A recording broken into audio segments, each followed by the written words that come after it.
One small step for man, one giant leap for mankind.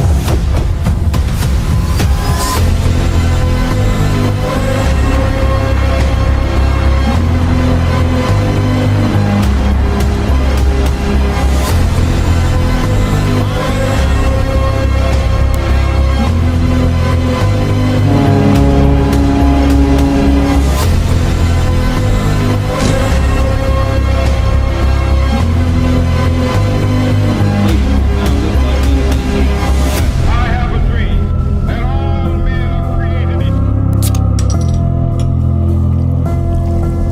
Ignition sequence start.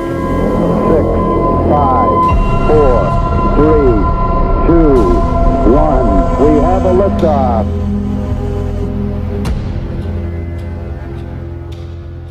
All right, here we are, everyone. Thank you for listening to the Two Doomed Men podcast. It is Scagz, no captain today. Instead, I am joined by my co-hosts, the Sergeant and the Samurai, Garrett and Steven. How you boys doing? Thank you for helping out tonight. Bam! What's up, my man? We're happy to be here. Always a pleasure. Yes, bud. Thanks for having us on. Always good seeing your beautiful, wonderful face. Always, man. Always. I can't say the same for you, unfortunately. But What the? That's how we're gonna start this off. It's just like, right for the insults. yeah. Yeah. No problem. What's up, dude? Chilling, man. So we got a fun episode tonight. A lot of shit to talk about. Didn't want to let one go. Got a couple things to plug coming up in the next couple days. Captain and I will be filming the Halloween special tomorrow night. That will be coming out on Halloween. We'll be doing a skit, a bigger and better skit than we did last year.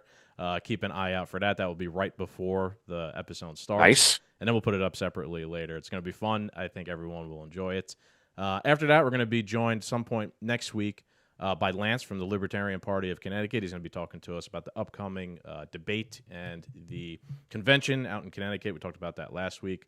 So a lot of exciting stuff to look forward to in the Two Doomed Men world, but not a lot of exciting stuff going on in the political world to look forward to. So Garrett and Steven, let's start talking about that shit, man. Oh, we're gonna get right into it there, Papi Chulo. Let's go. Do you want to talk about too? I mean, this mass shooting seems like they found I think we. the guy. I think we can start there. Maybe give it a brief mention. This mass shooting out in Maine. It seems like at this moment in time, they've found where this guy lives, and the FBI, the police, have him surrounded, perhaps, and it's not coming out. Interesting. I don't know. I mean, I hate to like take score on mass shootings, especially before the bodies are even like cold. But I know. Awful. it is. But every time they happen, the political talking heads do anyway, right? And they make their points. And every time they do, they play on people's emotions, and they use that to or at least try to chip away at our Second Amendment rights.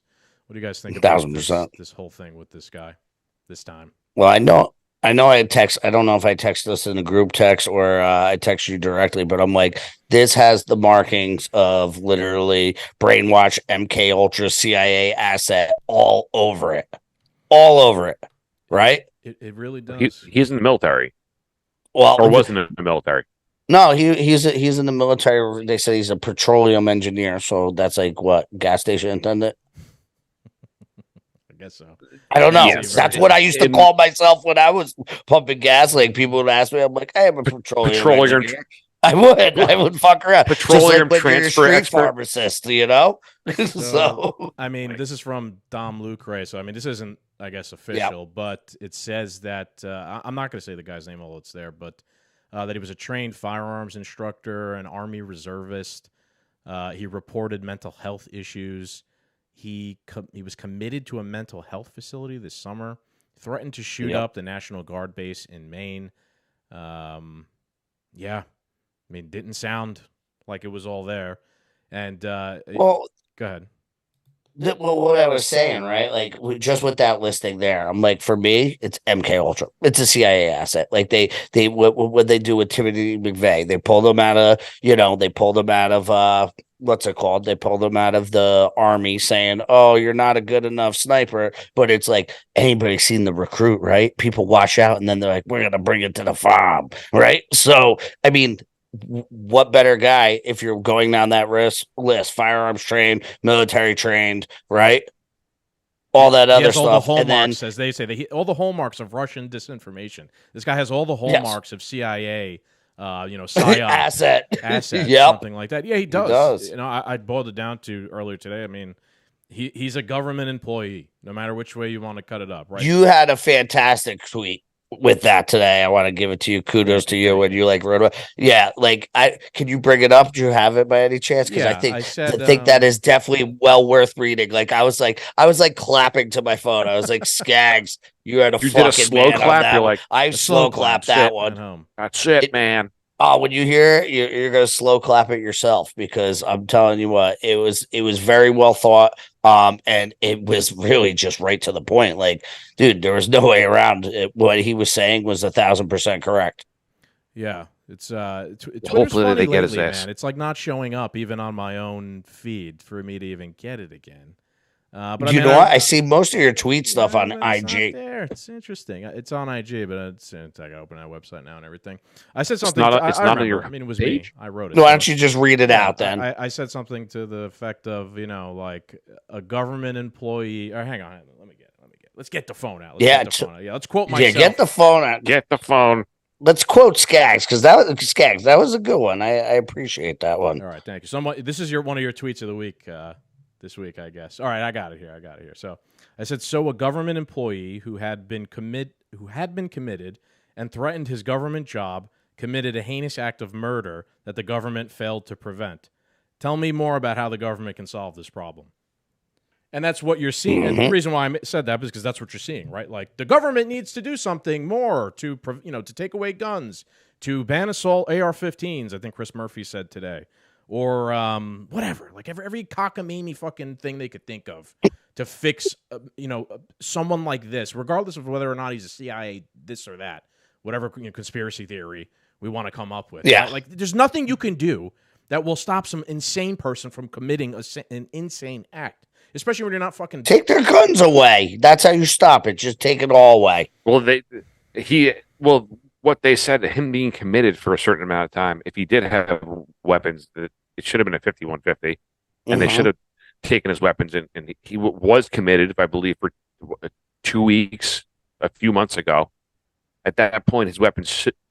I'm kind of I'm like a two-way absolutist. I don't like when they confiscate that shit. So, but if you are threatening a military installation, or you have been committed and you need help, maybe I shouldn't say they, because the last person you want is the government to step in to do anything.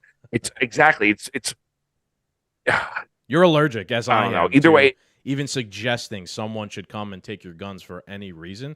I know. I don't know if someone. I can't wrap my head around it. Yeah, like if you're to the point where you're committed. I don't know. Do we actually even need the government to get involved? Like as a friend, as a family member, as a culture, like, I don't know, if one of you guys were committed, I'd maybe be on the phone and be like, hey, to your wife, perhaps you should make sure that the guns are, on lock and everything is accounted for, something like that. Like change the code to the safe or something. Yeah, like tie that, the key to the safe, or remove them.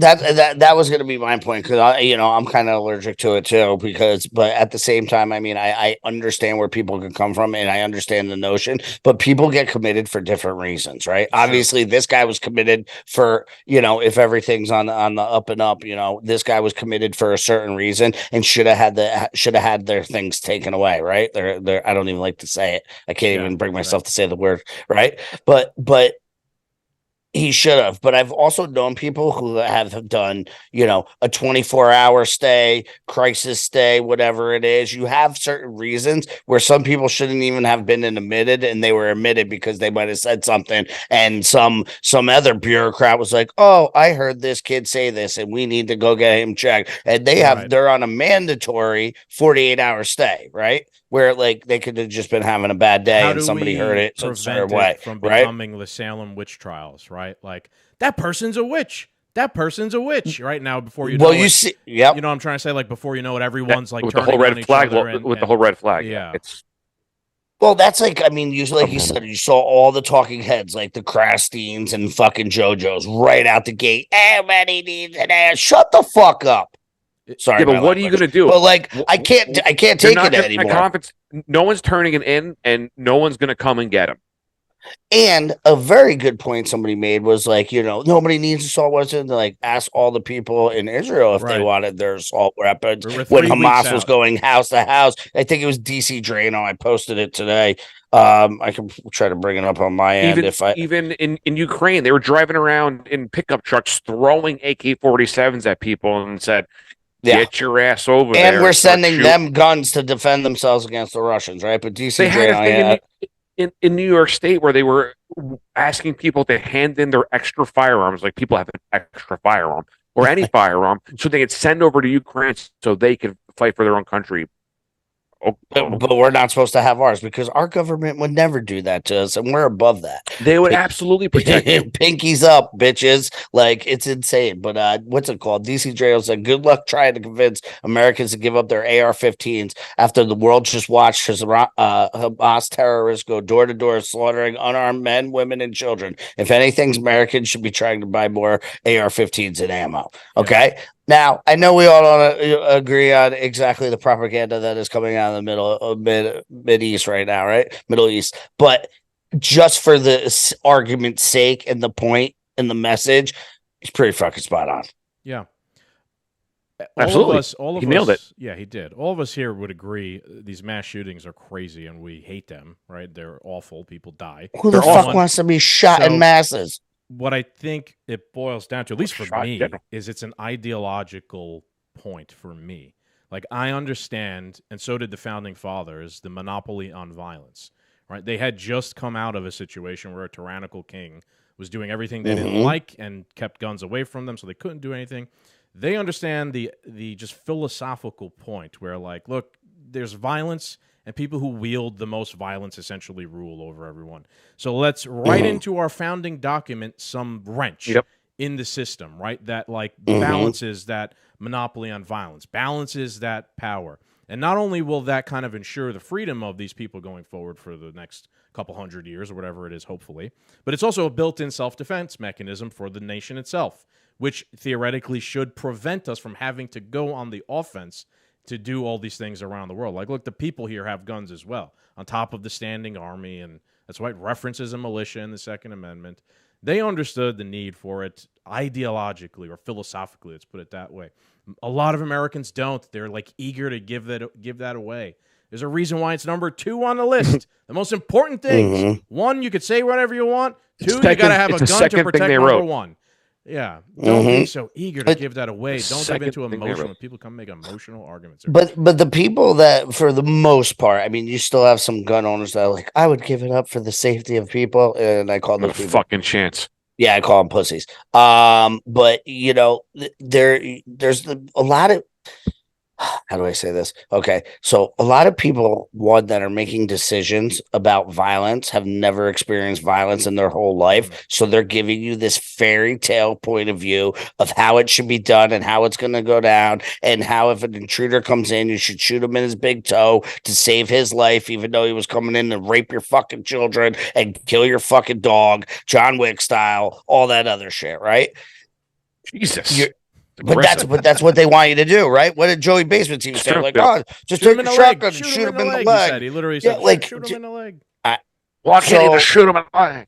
I'm just sick of people that like that weighing in, and then they'll be like, "Oh, I experienced violence. I was attacked verbally, and they called me the wrong pronoun," and that was like their biggest fucking attack in their life. They haven't had their head smashed off the pavement, a gun in their mouth, shot at, whatever it is, And I'm not saying you have to always go through that to realize that, like, violence, but like those type of people are making decisions on people who have to, like, okay, we really have to get our hands dirty and be boots on the ground. Yeah. Absolutely. I agree. I think, go ahead. Oh, I was just going to say, again, like I hate taking score on these things, and I honestly kind of find it even like a boring conversation. Like I ain't giving it up. It is. And most people are in America are not. So like Not a chance. The options here are the frogs in the boiling pot, which they're trying like over time to try and erode this, or to like convince people, not to support it so they could get rid of it that way. Because if they were to do the nuclear option, which is to come and take it, I mean, that's even more violence than these random mass shootings, right? Like, people are not going to give them up. And how many people are going to die in the process of some sort of armed confiscation thing? So, like, what are you even arguing for? What are you even doing? Like, it's just not happening. That's it. It's over. Yeah, Like, you're not taking our guns. You're not getting rid of the Second Amendment. It's a cultural thing. And it's also, it also just points back to how powerful. I literally have a shirt culture that says is. "Come and take it." Yeah. Like, Don't you guys think that there's not a single chance? Yeah. Like, culture is so damn powerful, and it's something that conservatives don't focus on, right? Like, the reason why it's not gun confiscation shit ain't going to work is because culturally in America, it's part of our culture. Come and take it. I got shirts. Steven's got 2 shirts, right? He's got one shirt with guns on it right now. He's got another shirt. I don't even know. We just have that on hand at any moment. Just lift up a fucking shirt that says "Come and take it." No, I think it's the back. It's the back of my shirt. Sorry, I wasn't looking at you when you said it the first time. I thought you were like holding it up. But that's in our culture. So that's to me an example of how culture is powerful, and people should value culture. Especially something like the Second Amendment. It's cool. It's a cool, unique thing that America has. That's the only Go ahead. Well, you see every other country that has a fucking problem. They're like, America, do not give up 2A. Like, literally all over the world, we're seeing governments attack their own people. We're seeing war, famine. We're sending guns to these other countries, to these people that don't have the Second Amendment. We're sending our American guns to the people like us over there to go fight. But at home, as they're taking everything away day by day, they're eroding. They're spying on us more. They're taking more freedoms away. They're doing medical tyranny. They're doing all that other stuff, right? But oh yeah, give that up too. Like, can you not just look across the fucking pond right now? Yeah.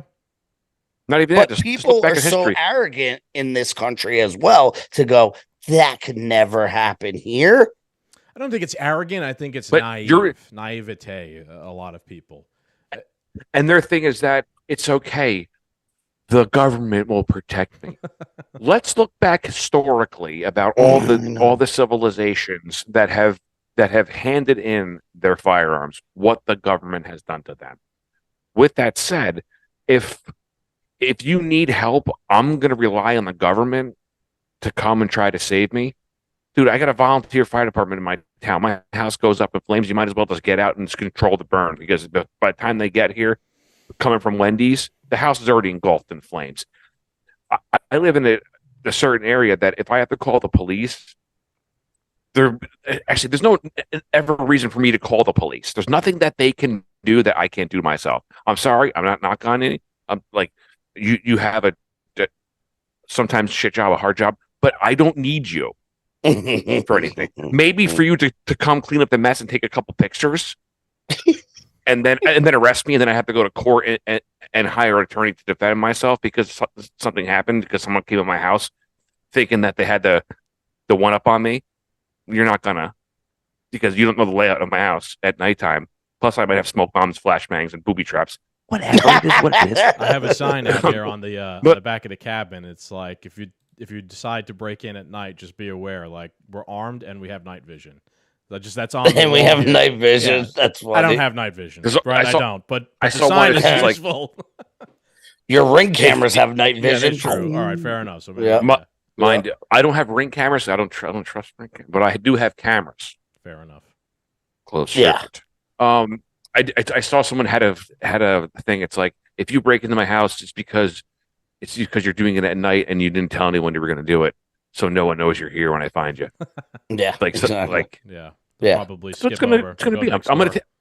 And yeah, my basement has a 12-inch foundation, and my house is built on structural steel. So if I do get you in the basement and you scream, no one's gonna hear you.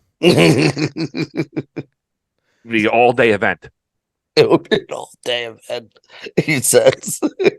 Steven's going to get medieval on him.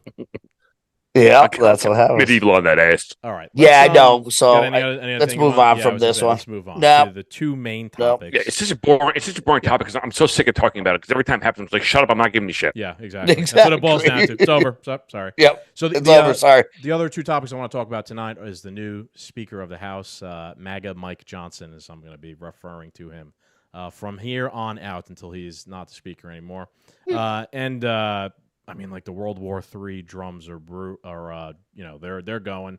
Oh, yeah. Got a couple clips to show you guys. Lindsey Graham, want to criticize him? He's a fucking complete psychopath person, Lindsey Graham. We ripped him on our Monday show. Oh yeah, We did. We tore him I up. mean, he's a punching bag. I have. He's to so say. easy to. Yeah, he is. He's an easy target. Yeah. Let's start. His face is a punching bag for fucking penises. Okay. Let's start with Mike Johnson. And Let's go, Mike A. He's been, the Speaker battle is over. He's now the Speaker of the House. Let's hear what he had to say in his acceptance speech, and then we'll give some commentary after that. Extraordinary crisis right now, and the world needs us to be strong. They need us to remember our creed and our admonition. Turmoil and violence have rocked the Middle East and Eastern Europe. We all know it, and tensions continue to build in the Indo-Pacific. The country demands strong leadership of this body, and we must not waver. Our nation's greatest ally in the Middle East is under attack. Real quick, it's funny. He said, "We must not waver," and then immediately he stumbled in his next words. He's up. First bill that I'm going to bring to this floor in just a little while will be in support of our dear friend Israel, and we're overdue in getting that done. Overdue. It's been 2 weeks. Why are we responsible? Why is it our responsibility? It's overdue for us. What? We're right back to it. We're going to show not only Israel, but the entire world that the barbarism of Hamas that we have all seen play out on our television screens is wretched and wrong, and we are going to stand for the good in that conflict. Definitely was a little nervous. He stumbled a couple times right there, at least. He's usually very well spoken as well. Well, this is his first shot in the limelight. Like, this is his first speech to the House of Representatives as Speaker of the House. So I can see his nerves going a little bit. No, 100%. He's reading off. He's reading off an actual piece of paper. There's no prompter in there. Yeah, yesterday. The thing is, go ahead. We're going right to it. We're right back to where we were. This war. They didn't miss a beat. Funding war. My first bill. No, the first bill is to close a goddamn border, asshole. Mm-hmm. Let's fund the war. Let's fund 2 wars. I was. Yeah, he's like the fucking Oprah of the Congress. You get a war. You get a war. Yep. Everyone gets a war. This guy, he sells himself as an America First candidate person. Donald Trump has endorsed him, right? Donald Trump tweet or truth yesterday. MAGA Mike Johnson. Look, he's an America First person, and he can't. Just lied, as Chris has said on this podcast, right? Like, just lie to me. Just make an attempt to lie. He can't even present the first thing to do as an America First thing, as a lie. He immediately goes to Israel's the first thing we're going to do. So an America First candidate is presenting Israel as the literal first thing he's going to work on instead of an America thing first. And then I'm sure they'll have some rationale behind it of how this fucking benefits America in some way, but what I really look, this guy, I looked into him a little bit. He is not the person that MAGA is making him out to be. He's been on the record talking about critical race theory style things. Yes, he's been at the very beginning was very pro Ukraine. He's kind of changed his tune a little bit. We'll see about that now, right? Because if what's going to really happen if he's any different from McCarthy. But what I really want to get to and get your guys' opinion on here is it seems like Trump. This is my biggest criticism of Trump. He continues to endorse and pick, especially on his administration the first time, terrible fucking people who are swamp monsters and are not America First in any way whatsoever. This guy's a fucking example of that. But there's no criticism or no accountability from the supporter, from the base, What do you guys think about this whole thing? With this keeps happening, and people keep ignoring it over and over again. Okay, so I can look at it a couple different ways, and I agree with you on 98% of what you're saying. I have a question to propose. Do you think that he keeps endorsing these terrible candidates to put his name on them because he knows they'll be thrown in the spotlight, but to expose them as dirty, rotten swamp monsters? No. That's just an excuse for the all. That in my opinion. I'm asking. No. That's why I wanted to say. In my opinion, that's just like a perfect excuse. It's like, well, any decision that turns out not good, he was just trying to expose that person or whatever. I mean, that's a beautiful built-in excuse. That's why I'm saying it is a beautiful built-in excuse. It's one hell of a way to expose someone by putting them at the same time, the third highest ranking office in the whole country. Just thinking about PSYOP and everything else, like, let's go. I mean, if you want to go down that, if you are fighting a psychological warfare, and you are, which we can all agree because we're part of it, right? Yes. We literally are trying to get our voices out. They're shadow banning us. They're blocking us. They're doing everything they can to us for years now. I mean, we've been at this for 3-4 years almost now, right? So, I mean, think about it. We're coming up on half a decade fighting this bullshit like this through the way we do it. But at the same time, I think there's still a whole group of people out there, and we've just talked about it in the 2A argument, who are like, the government is going to save us. They are smarter. They can take care of us. They can do this. So most of the people don't realize how corrupt the government really is, because there was an argument I would always get before, all our conspiracy theories that we thought came true, right? Before that, people would be like, do you know how inept the government is? And a big argument people would be, and I've even made the DMV. That's a government agency. Everybody's been to the DMV. You're going to tell me that they're going to be able to do this paperwork, to mess up this paperwork, to do that? They can't even print the license, right? But I also say my answer to that is it's done by design, so nobody has to take accountability. It's that constant, okay, you call and then they put you to line 3, and then they go, oh, well, you got to talk to this supervisor over in this building, and all the time. So I think I also just want to make the point for that, right? I think there's levels. Yes, the DMV, they're inefficient and terrible, but I don't know, the upper echelons of the CIA think tank. I don't know. Those guys are probably pretty fucking smart, right? And they're probably pretty effective. Yeah, and a lot of the ops that they run are usually, being seen to fruition in some way or another. They're accomplishing some of the goals that they're doing, regardless of what they are. But go ahead, keep going. Yeah. So I mean, with that, I feel like, could that be a way? Because they always say exposure. A lot of people are going to get exposed. If people, realize that 90%, 95% of Congress should be arrested because they've broken the laws or continue to do this at some level for a long time, people would lose their minds. So I think it's just that drip and drab out. Now, do all of us want things to move a little bit faster? Do all of us want people's eyes to open a little bit wider? Yes, but I think at the end of the day, it's not on our timeline, Stephen, what do you think?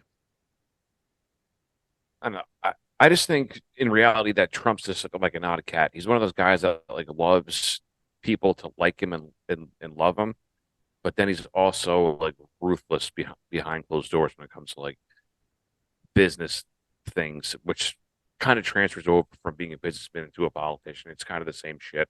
Instead of running a multi-billion-dollar corporation, you're running the country, which in reality, you have to have the same kind of I guess drop the hammer, iron fist.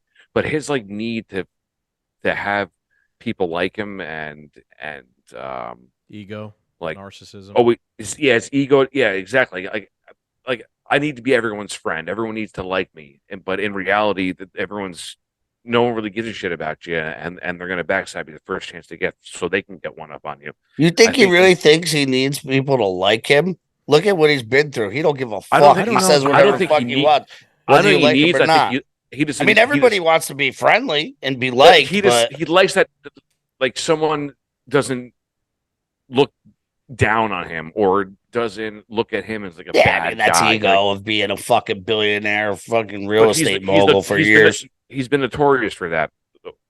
I think back to when he first became. Sorry, go ahead.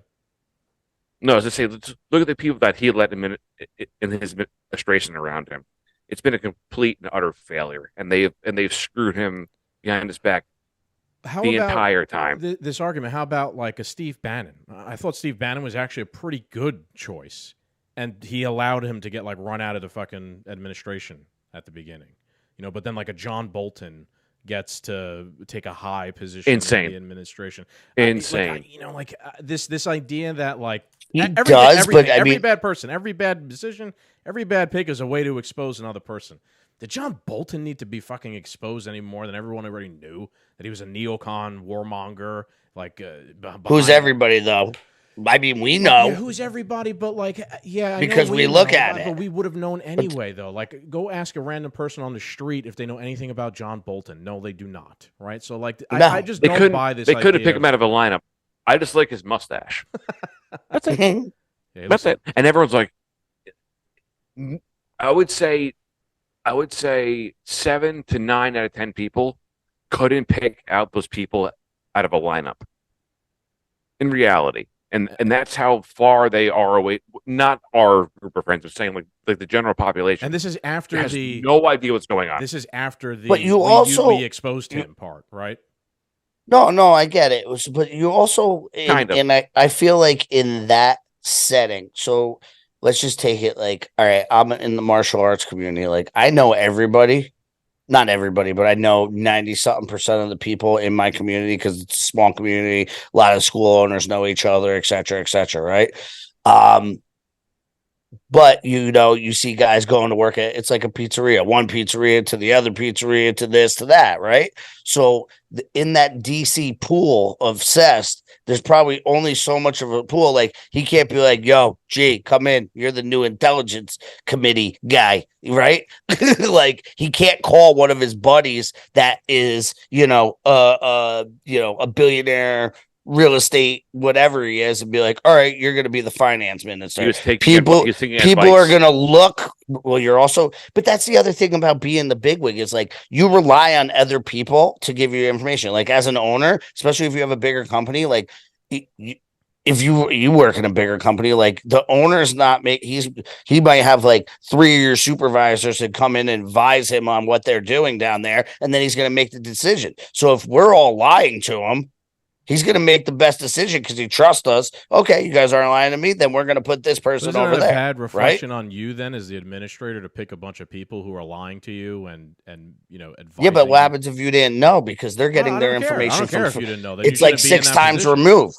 What I'm saying is I don't care if you. What do you mean? Like if you didn't know, dude? Like if you didn't know, dude, you're a fucking president of the United States. No, I'm not talking about like. So you know everything automatically. You should try. Yes. That's the fucking role. You should try. Yes, or at least it was just bad picks. He was taking bad advice. He was taking bad advice. Of course, you have to take advice, but like you should at least at minimum. I'm not expecting every president to know everything about every single issue. Yeah, that's what I'm saying. But I am expecting. Like, it's impossible. Right? Like it's impossible for anybody. We should. Right? If we're not expecting this from the president, it's crazy.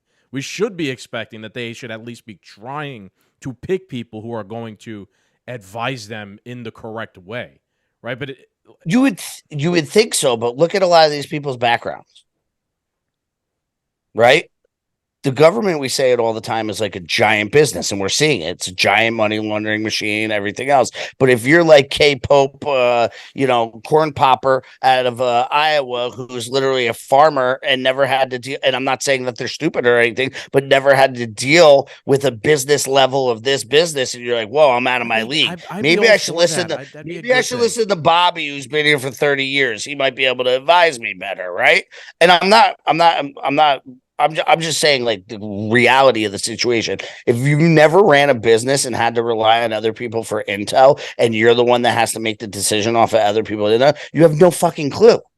You have no clue because everybody's a Monday morning quarterback when it comes to bullshit because a lot of people, and this has always been my gripe with like my local government and anything else, there's a ton of people who never had to do a budget. They get free money from the taxpayers. They spend it how they're supposed to do this and do that, and they've never opened a business. They never ran a business from the ground up. They never done the advertising, the this, the that, anything, and they're the one making decisions on the giant, the most lucrative business in the state or the country. And they've never even done a business on themselves. They went to Harvard. Oh, they might have did a clinical or something at a newspaper. That has nothing to do with running a company. Yeah, I get your point. Even if you're a lawyer, like if you worked at another law firm, yes, you could understand the law, but you don't have your own law firm. You're working as a lawyer in that firm. Mm-hmm. Unless you're running the whole thing, it's different. Yeah, so a lot of these people aren't people that can construct business and should be dealing with a budget. I mean, look, we're 33 trillion in debt. It could show that they can't balance a book. Well, I don't think they're interested in balancing a book at the same time. They definitely can. I don't think they're actually interested in that either. But I'm talking about the debt is just it's irrelevant. Us even caring about the debt at this point is just because that money doesn't exist. Yeah. Like you're not paying like we're 35 trillion. Who cares at this point? Who cares? It doesn't fucking matter. We're never paying that money back to anybody. It's irrelevant how much it could be. $400 trillion. Let me throw another example at you guys about this. Somebody I've been really critical of lately is Laura Loomer. You guys know who Laura Loomer is? Yes. She's one of Trump's Alan loves her. Allies. Yeah, I think Alan does love her. Yeah, and I've been really critical about her, just of her lately because of the Israel-Palestine thing. But when Mike Johnson here got selected, she was very critical of him. So I'm like, okay, that's interesting, right? Like, Laura Loomer does put up your spidey sense. Yeah, yes, perhaps she did, but and that's good, right? But Laura Loomer's not criticizing Trump, who's supporting him. So like, there's another example of that like disconnect. Well, if you're criticizing disconnect or inconsistency with giving everybody the equal fucking slap in the mouth, right? So what is that? No, I agree with you. Is that the cult of personality? Is that because you have a personal relationship with the person? I mean, maybe she blasted him in private and didn't say it in public. Perhaps, right? I ultimately am concerned, and the point I'm trying to get at is if you never ever give the boss any criticism whatsoever, how does he get better?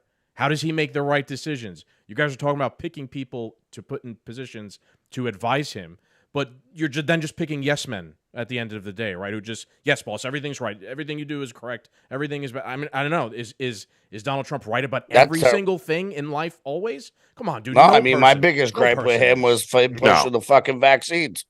Right. I don't even think Trump even knew who that guy was. I don't know. What do you guys think? What is that? I want to know what that is. Why is that happening? Why he's putting awful people around him all the time? Not even that. Or why is it that people are, again, there's this, in my opinion, this baked in defense mechanism of he's just trying to expose people. That's why all these things are always going wrong all the time. No, I'm saying that's one of the options. I don't think that's the end all be all, though. That's like, do you know what I'm saying? That's like QAnon shit. Like no one's that advanced. Like I'm going to put him in the third most powerful position in the whole entire country just to show everyone how stupid he is. You're like, well, who's the moron here then? Because this doesn't make any sense. Because in reality, you have no power because you're just a regular civilian right now. Yeah, and I'm not saying every single person he's ever chosen is bad. Like, I think Colonel Douglas McGregor is fucking amazing.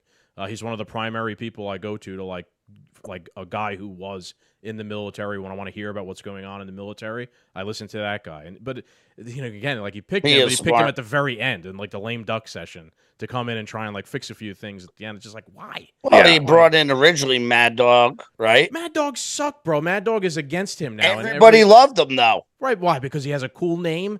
Like I don't know, Steven. Didn't everybody love him? Yes. They had, because he was the Mad Dog. He was like he was go like 100%, finish job, finish the mission, finish everything.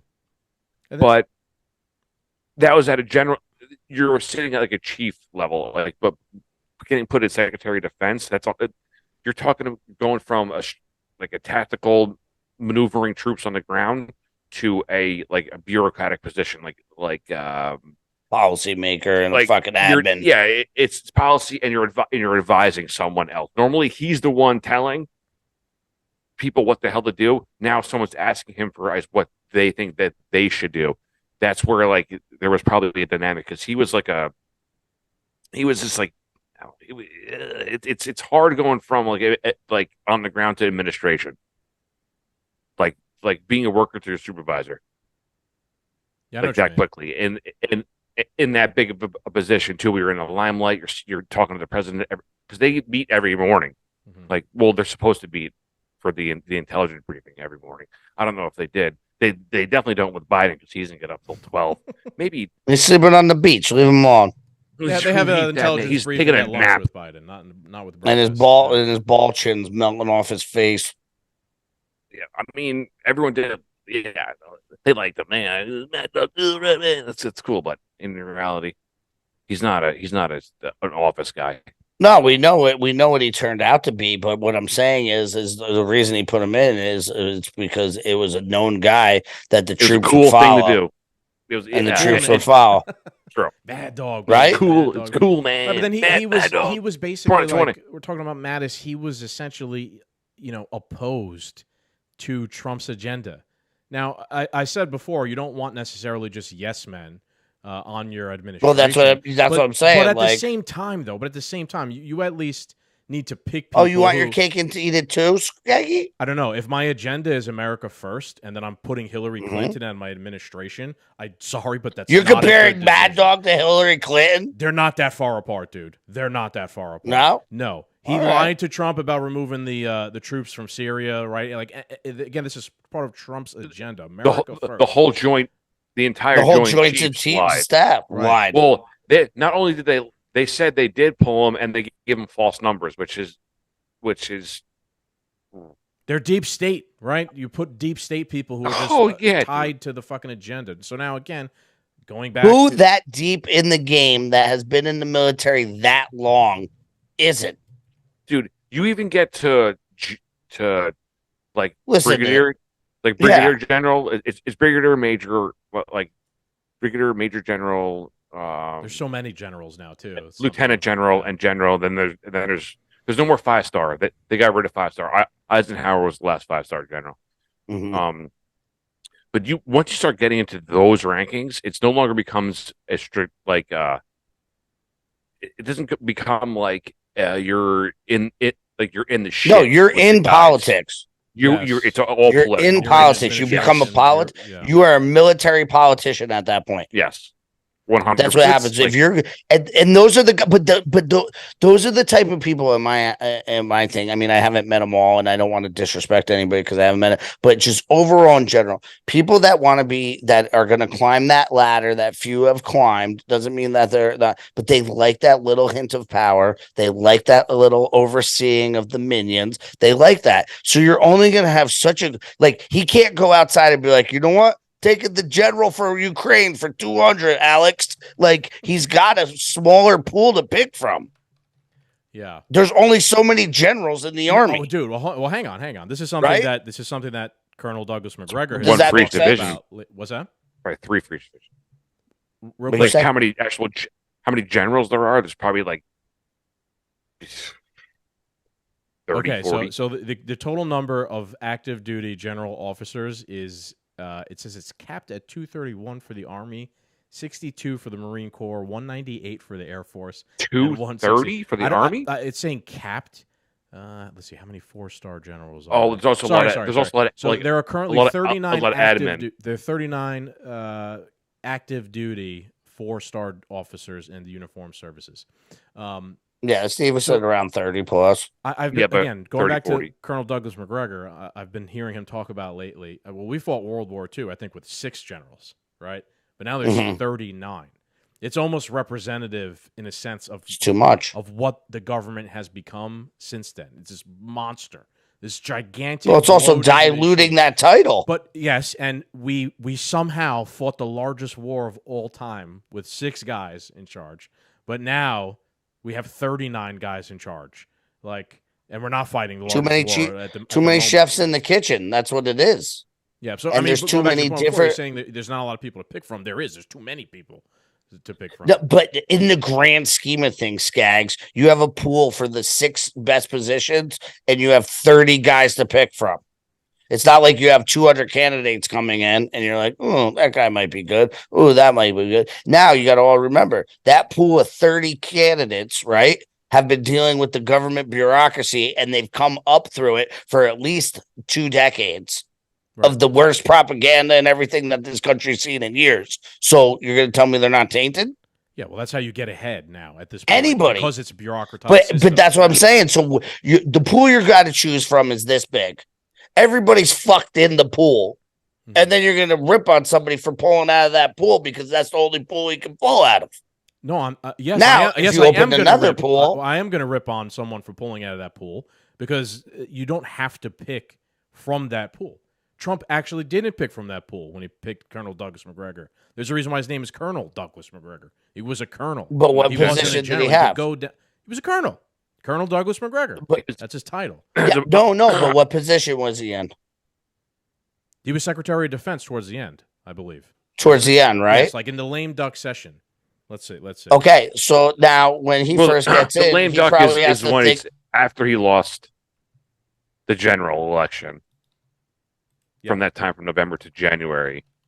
yes. 20th. So I'm just playing from like, okay, this point of view is he was in for 4 years, correct?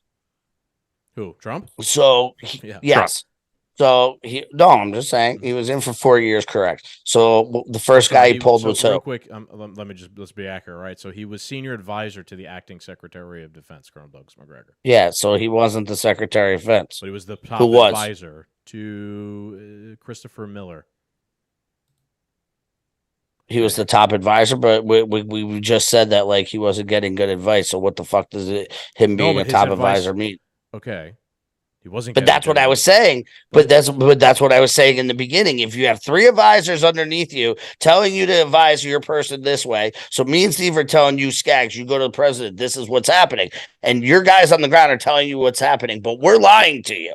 You're still going to go with him even if you're pure of soul, you're going to go with him the best information, but we're undermining you from here.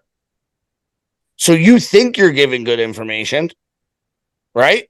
Because you trust me and Steve, and then you're passing it up the ladder, and you're the asshole.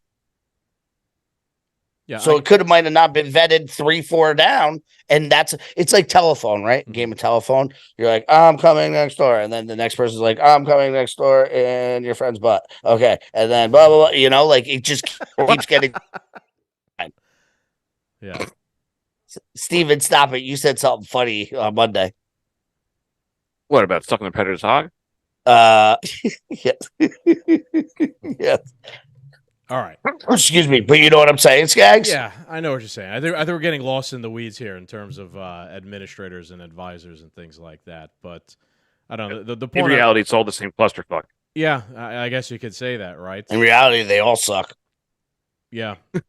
I don't know. I wouldn't It say is what it that. is. I wouldn't say that, and I don't think they all suck, right? I just think that it's a percentage game. Perhaps there's a small percentage of people who are probably pretty good, right? And the large and because the bureaucracy That's is what so I'm large, right? Perhaps conservatives actually conserving something and shrinking something would actually help.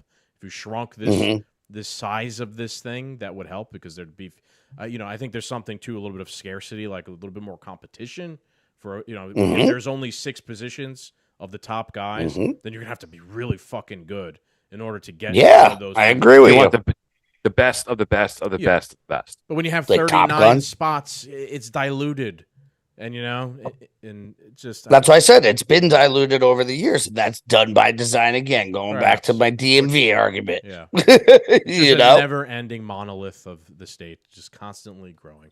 That's why it all needs to be reset. Hit the reset button. Let's go on to the next part of this, which is going to be World War III, right? And talk about not impressive yeah. people. Oh, this cuck. this guy, dude. Oh, worst. Yeah, he's an interesting character. So I got a clip here from Lindsey Graham. He is from South Carolina. Worth noting, South Carolina is gigantic in the defense industry, right? So I mean, that kind of gives a little bit of explanation to why this guy is the way he is. But he's talking about Iran and the whole war. So let's see what he has to say, and we'll give our comments. Let me ask you about Iran, Senator. The broader region, of course. You said this week that the only way to keep the war from escalating is to hold Iran accountable, part of what you're talking about now, and that it might mean bombing their oil refineries. Yeah. Have you had any discussions with the Biden administration about this? A bit. I want to applaud President Biden for his strong statement in support of Israel. I just got off the phone with the Israelis. Their goal is to destroy Hamas in the south and try to save as many innocent Palestinians as possible to prevent escalation north from Hezbollah. Here's my message. If Hezbollah, which is a proxy of Iran, launches a massive attack on Israel, I will consider that a threat to the state of Israel, existential in nature. I will introduce a resolution in the United States Senate to allow military action by the United States in conjunction with Israel to knock Iran out of the oil business. Iran, if you escalate this war, we're coming for you. Are you effectively poised to declare war on Iran? That's very strong language. I am poised to use military force to destroy the source of funding for Hamas. And I love the government doublespeak that these people use. Are you poised to go to war? No, I'm poised to use military force against them. Like, it's the same fucking thing, right? I guess what he's talking about is the AUMF, right? The authorization of use for military force, which is now what they do for everything. They don't actually declare a war anymore, ever. No, they just bypass Congress. Yeah. Well, that's what I was going to say. Like, they're fighting so many wars right now, and we didn't give them anything. Right. We didn't give them the okay, USA. Right. There's been an AUMF in Yemen for fucking 15 years or whatever it's been. I don't think most people don't even know that's been going on for the longest time. But just this shit reminds me of like 1984. Like, no, we're not going to war. We're just declaring military. We're just using use of tanks force on people. We're right? using tanks. So Iran. We're not going. We don't want to go to war with you. We're just declaring use of military force on you. We're the good guys here in this whole conflict. It's bizarre. Let's wrap up the last 40 seconds here. Hezbollah. The idea that Iran read about this operation in the paper or on television is laughable. 93% of Hezbollah and Hamas's money comes from Iran. They're the source of the problem. They're the great evil. So if Hezbollah escalates against Israel, it will be because Iran told them to. Then Iran, you're in the crosshairs of the United States and Israel. Thanks for watching. Stay up. Yeah. Man, they are. He's pretty fucking Thanks bold. for watching. Not You're all being going to die. Yeah, like he's pretty bold for he's pretty bold for not even being like the president to be like making these claims of him coming after you. Like, who the fuck are you? Exactly. I just got off the phone with the Israelis. Really? Who's taking your phone call? They are taking his I phone don't know. calls. They are taking his. Oh phone yeah, calls. because him and McCain started the war in Ukraine too. So like, what the fuck? Like they actually, that's a good point. They probably said call Lindsey Graham since he's in He'll South Carolina, which he pretty loves much. war. Oh Yes. Everyone loves war that's never seen war, never been to That's war, what we were talking about. never smelt war. How about Lindsey Graham has no children? How about that? And he's not married. He has no. He's he has gay. no legacy, right? He's can't not- I have don't give children a if you're fuck if he's gay. gay. He's fucking gay at decision making. Just come out of the closet then. This guy. Everyone already knows. This guy is fucking antagonizing World War III. He doesn't care. Oh, He at doesn't the care. whim. He's not thinking about like us. All three of us are dads here. We got children. We want a nuclear fucking war to happen. He's right. That's picking like, the that would be fight. if we were in this position, we'd be factoring that in to our decision making. Like every human probably should, you know. But this guy doesn't give a shit. His motivation is well. I work in South Carolina in the defense industry here. They're the ones who like are paying my fucking salary, so I got to make sure more war. All of Just careless. Doesn't care about people at all. He's just the slimiest, grossest person that could be in And I government. think it's- And my last point. it's terrible. One more last point. Mm-hmm. Who supports Lindsey Graham? Trump probably. Yeah. Trump. Trump is He up there has, all the yeah. time, on stage. That's with fucking them at terrible. rallies. Is that come on? Oh yeah, what's the I don't excuse? agree with everything he does. What's the excuse? I mean, this guy is gross. But he also brought him up stage at a rally, and they fucking booed the shit And out Trump of him. said we got to work on these people. We got to work on them. You know, we got to get them to like you or whatever it is he said. What is that? Why? Why are we letting Trump get away with that? That's also equally gross. This guy is the worst person ever. You can't defend Trump on that shit. And if you do, if you fucking ignore it, if you just brush it off, if it's just part of the master plan to expose people, yeah, we need to expose Lindsey Graham any further. No, I understand. But this is the thing: is a lot of people, and I'm just saying from perspective, and I'm not picking on libertarians about this, but a lot of people have all these great ideas, but then they're not presenting anybody to take the place. Yeah, that's probably also who's going to take his place. That's my biggest criticism of Lindsey Graham's libertarians place, as well. or no, who's going to take Trump's place at this point in time? Nobody. What I mean, Scagz, who's your guy? My guy that would be better. Well, be a better president than Trump, perhaps. I would think that any of the libertarian candidates would probably be a better president than Trump. They'd be principled. True, but They'd it's just good. True. I agree with you on that. And as a person, as an individual, with the ideas, with the world issues going on, the libertarian candidates would probably, in that position, be a better president. But that's not possible. Yeah, I agree. His numbers. He has. Yeah. The system is completely. So once destroyed. again, it's almost like a 2A argument. Like, yeah, this is awesome. Those ideas are great, but you know what? You're not taking it. So why are we even talking about it? Because I just wish they would bring the because I agree administration. with not, but you know what I'm saying? Like, it's the same argument because you could sit there and not virtue signal, but like you could put your point, you could do this, you could do that, but like, yeah, it's all fairy dust. It's all pixie sprinkles. I don't it's all this because there's no realistic situation where any libertarian candidate is going to win the presidency. Maybe not in the next 15 years.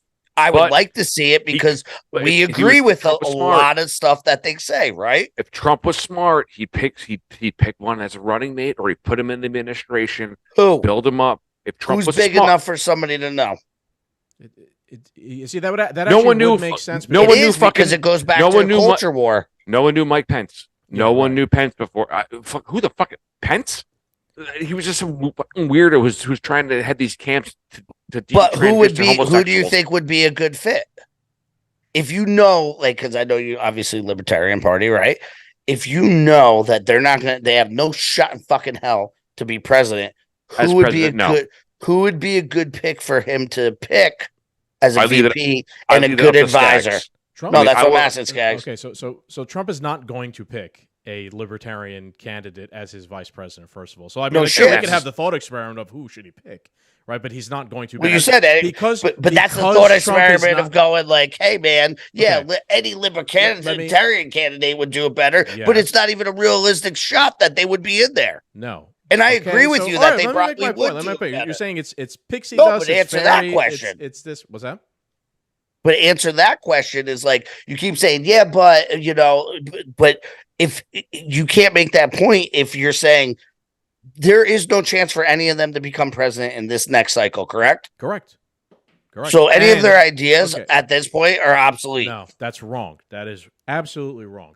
First of all, what's amazing about this election cycle for the Libertarian Party specifically is that at least the top candidates that are going to be are Joshua Smith, Dr. Michael Rechtenwald, and Mike Termat. We've had 2 of the 3 on our podcast, right? They're not saying, no, they're great. But hang on, let me make my point. 9% of people don't even know who the fuck they are. I understand, right? But I understand.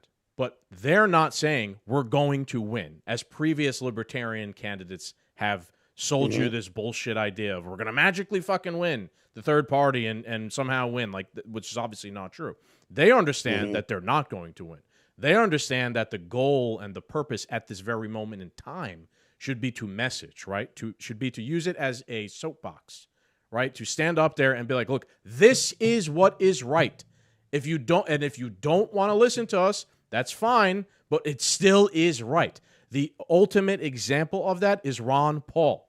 How many motherfuckers now say, God damn it, Ron Paul was right about everything. He was right about everything. Because he was. Everything. And he stood up at the time and he told the truth when it mattered the most. And now a lot of people in the conservative movement look back at Ron Paul as a hero because that's exactly what he fucking is. So there's value in, I know you're saying it's no, I agree with you 100%. There is value, but what did it change? 30 years later, 20 years later, there is value, and he was fucking right about everything. 100% concur, right? He literally laid out everything that we're running into right now. But what changed in the policy? Did it get better from him, or has Donald it gotten Trump worse? Picked up a lot of Ron Paul's talking points about the war in Iraq and things like that, and a lot of his anti-war rhetoric was essentially copied off of Ron Paul. And great, I'm not like saying that as an insult. Yeah, I'm not even talking about Trump. I'm talking about fixing the situation. So what you're presenting to me is a black pill. There's no hope. It doesn't matter that there are people trying to right the ship and saying the right things. It doesn't matter because not much has changed in the past, let's say 30 years or 20, 25 I'm saying for the argument's sake, I'm not trying to black pill you overall, but I'm putting you in a corner where it is a black pill, right? Because even though we want the hope, even though you have all these suggestions, even though the candidates that are running for president say, we don't think we can win, we're just showing up for the participation trophy. Like, if you're going to fight for this fucking country, you should be showing up for the participation trophy. That's not what they're saying. And I think, but they just said, we know we're not going to win. Because they're not lying to you, right? They're trying to be honest. I understand that. How do you also build credibility with, like, a base of people? So I don't know if it's just my competitive...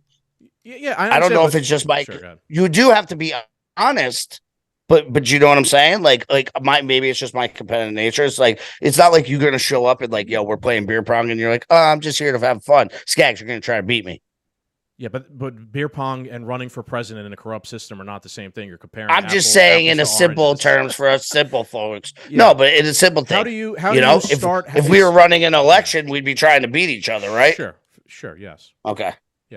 How do you fix the most corrupt monolith of all time, the largest organization and state in the history of humanity?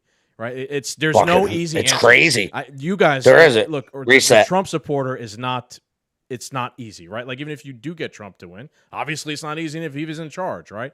So how do you do it? It's the hardest thing that's going to ever have been done in the history of the world, right? Well, you ain't going to start it by lying to people about what needs to be done and being like, well, I'm running for president as a libertarian candidate and I have a chance to beat Donald Trump. And then you have zero fucking chance. And then people laugh you off, right? For forever. You start by being like, no, I'm not going to lie to you about anything, right? Including my chances to actually win, right? But I'm still going to play the game. I'm going to start somewhere. I'm going to start building a base of something to how do you get people? I know, Mike Heisen, the music, talk about this. Like, I agree with you. People, he talks about like in groups and out groups. Like, how do you get people to be like in your out group into your in group? Right? Like, you got to start somewhere. You got to build a base of trust. 100%. Go ahead. What were you gonna say before that? But no, and I agree with you 100% because you know me, especially. Like, I don't like either side, right? Yeah. So I've always fought as an independent. The only reason I've ever registered as a Republican is to vote in a primary up a couple years ago. But I was always an independent, right? Because I see some sides, I see this, and I try to be in the middle and try to, but the situation and the timeline we're in, do we think we have a long enough time for that relationship to develop and be able to take shape? Because we're on the verge of World War III, motherfuckers. They're going to be atom bombs dropping every day, even though it's fear porn, a lot of it, and even though it's disinformation, a lot of it, and even though it's propaganda, a lot of it. That's the reality of the situation we're confronted with right now. So even if they aren't lying to you, and we got to start somewhere and we got to do that, do you think I'm just saying Trump is the only guy to come in right away and be able to fucking fend off the wolves to maybe allow that system to grow like he did the first time? What's that? Like he did the first time? Like what do you mean like he did the first time? But so what, just another round of Joey Basements? No, obviously not, right? Then what's your answer? I don't have I don't have a magic answer. But that's what I'm saying. Those are the two guys. It's easy to just poke, and then I go, well, who's your pick? And you're like, throw your hands up. My point is I'm trying to use principle to hold Trump accountable. I don't see how we do any of this if Trump is going to support guys like Lindsey Graham and have no Who's the worst? and if look, and I'm a libertarian, but I do agree with like 99% of America First proposals. 99%. Perhaps there's some that I don't, right? But like, look, I'm not expecting Donald Trump to be a libertarian. He is not. But I am expecting Donald Trump to be an America First president, right? So if he's not going to support America First people and put what the fuck, then you're not even holding yourself to your own standard. Can you at least? I'm not expecting you to be a libertarian. Can you at least hold yourself to your own standard? Can you? And if you're not, I agree with you. Can your supporters at least do that? Who are the most die-hard America First people ever? The libertarian is trying to hold the America First people accountable. Like, why? Why does that have to happen? Well, I mean, I guess you have it's like anything else. You have a wide range of supporters, right? You have educated supporters, just like you have educated voters. I would say, we're more of the educated voter on some of the policies and some of the things. No, but to some of modern, some of America, right? Yeah. I would say we're in the middle. We're not fully like at the top, but we're more educated than. I mean, just think about the amount of people you talk to in your friend circle. How much more educated are you on all these issues than them?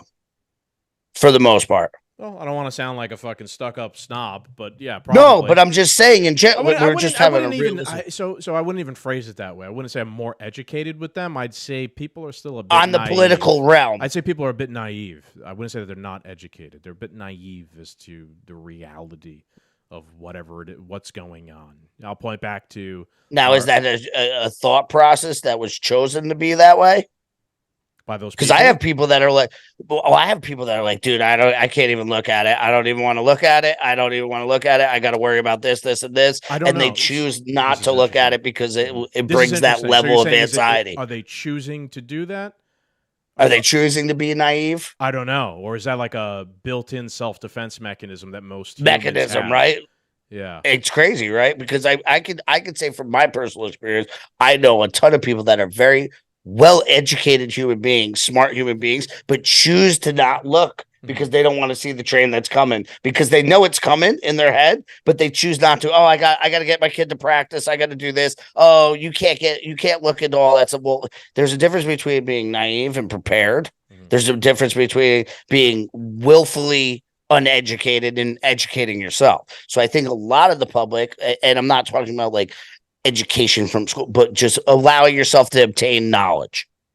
Does that make sense? Yeah. There's a lot of the people in America on both sides that are very well educated people that are choosing to be severely naive, and it's almost like it's severely disheartening at this point because there's so much stuff going on that needs to be called out on its bullshit, like we try to do every day, right? That people are just don't even know what's going on. So I could also give you the other side of that coin. You do have kind of the nihilistic take on this thing, but I have the opposite take. At the same time where you're saying, yeah, there's a lot of people who have their heads in the sand. I don't know. There's a lot of people who don't have their heads in the sand. Which is great. Anytime we have on a new podcast guest, I usually will ask them, like, well, when did you start your podcast? And they'll be like, 2020. And I always make the joke of, like, if you could look at the chart of how many podcasts there were in 2020, it just goes up. It's like actually the podcast chart and the M2 money supply chart probably mirror each other perfectly. When the government printed the most money it ever has is like I bet you could literally put them side by side, and the amount of podcasts, the amount of money in the money supply mirror each other's. So at the same time, while you're saying like, yeah, a lot of people have their heads in the sand, a lot of people don't. A lot of people saw this as like a call to action. They're doing something. They're starting shows. They're on Twitter arguing with people. I don't know, whatever. They're trying to run for office in a third party with no chance to win, right? Because they're trying to make a fucking point. Like, those are all, yes, there are people, by and large, but at the same time, I think it also matters, like, how you look at it. Like, how are you looking at what's happening? Are you looking at it negatively? Does that help you in any way? The way I normally look at shit like that is like, I don't know, if I just sit here and be nihilistic and look at everything negatively, how does that help? How does that actually help in any way whatsoever? Yeah, I'm not looking at it negatively because, like, I'm just being realistic on the number situation. You might look at it as a negative light. I look at it as reality of the situation. We know that there's the most people awake ever in the past how many Let's just years, say 3 years since in everything's general. happened. Let's say 3 years for general. General. But, and people are trying to do the big things, but you're even seeing even the people that are getting in at the local levels, the people that are getting in at the school board levels, they're seeing a level, even if you get your person in, they're seeing such a level of bureaucracy that they've come back and been like, dude, you don't know what it's like in there. You don't know what it's like in there. So it really is. I've had friends that are local. I mean, Steve's wife ran, she's in the board ad now, right, Steven? Yep. By you. So, I mean, she sees the bullshit all the time, like So- even though you're going in there trying to make change, you're still getting foot stomped. So it's such a slow grinding And it process is. when we're in accelerated terror and crisis of all time, right? Yeah. It's concerning. I'll put it that way. Mhm. To bring this back, to bring this back to the Libertarian Party and what you're talking about.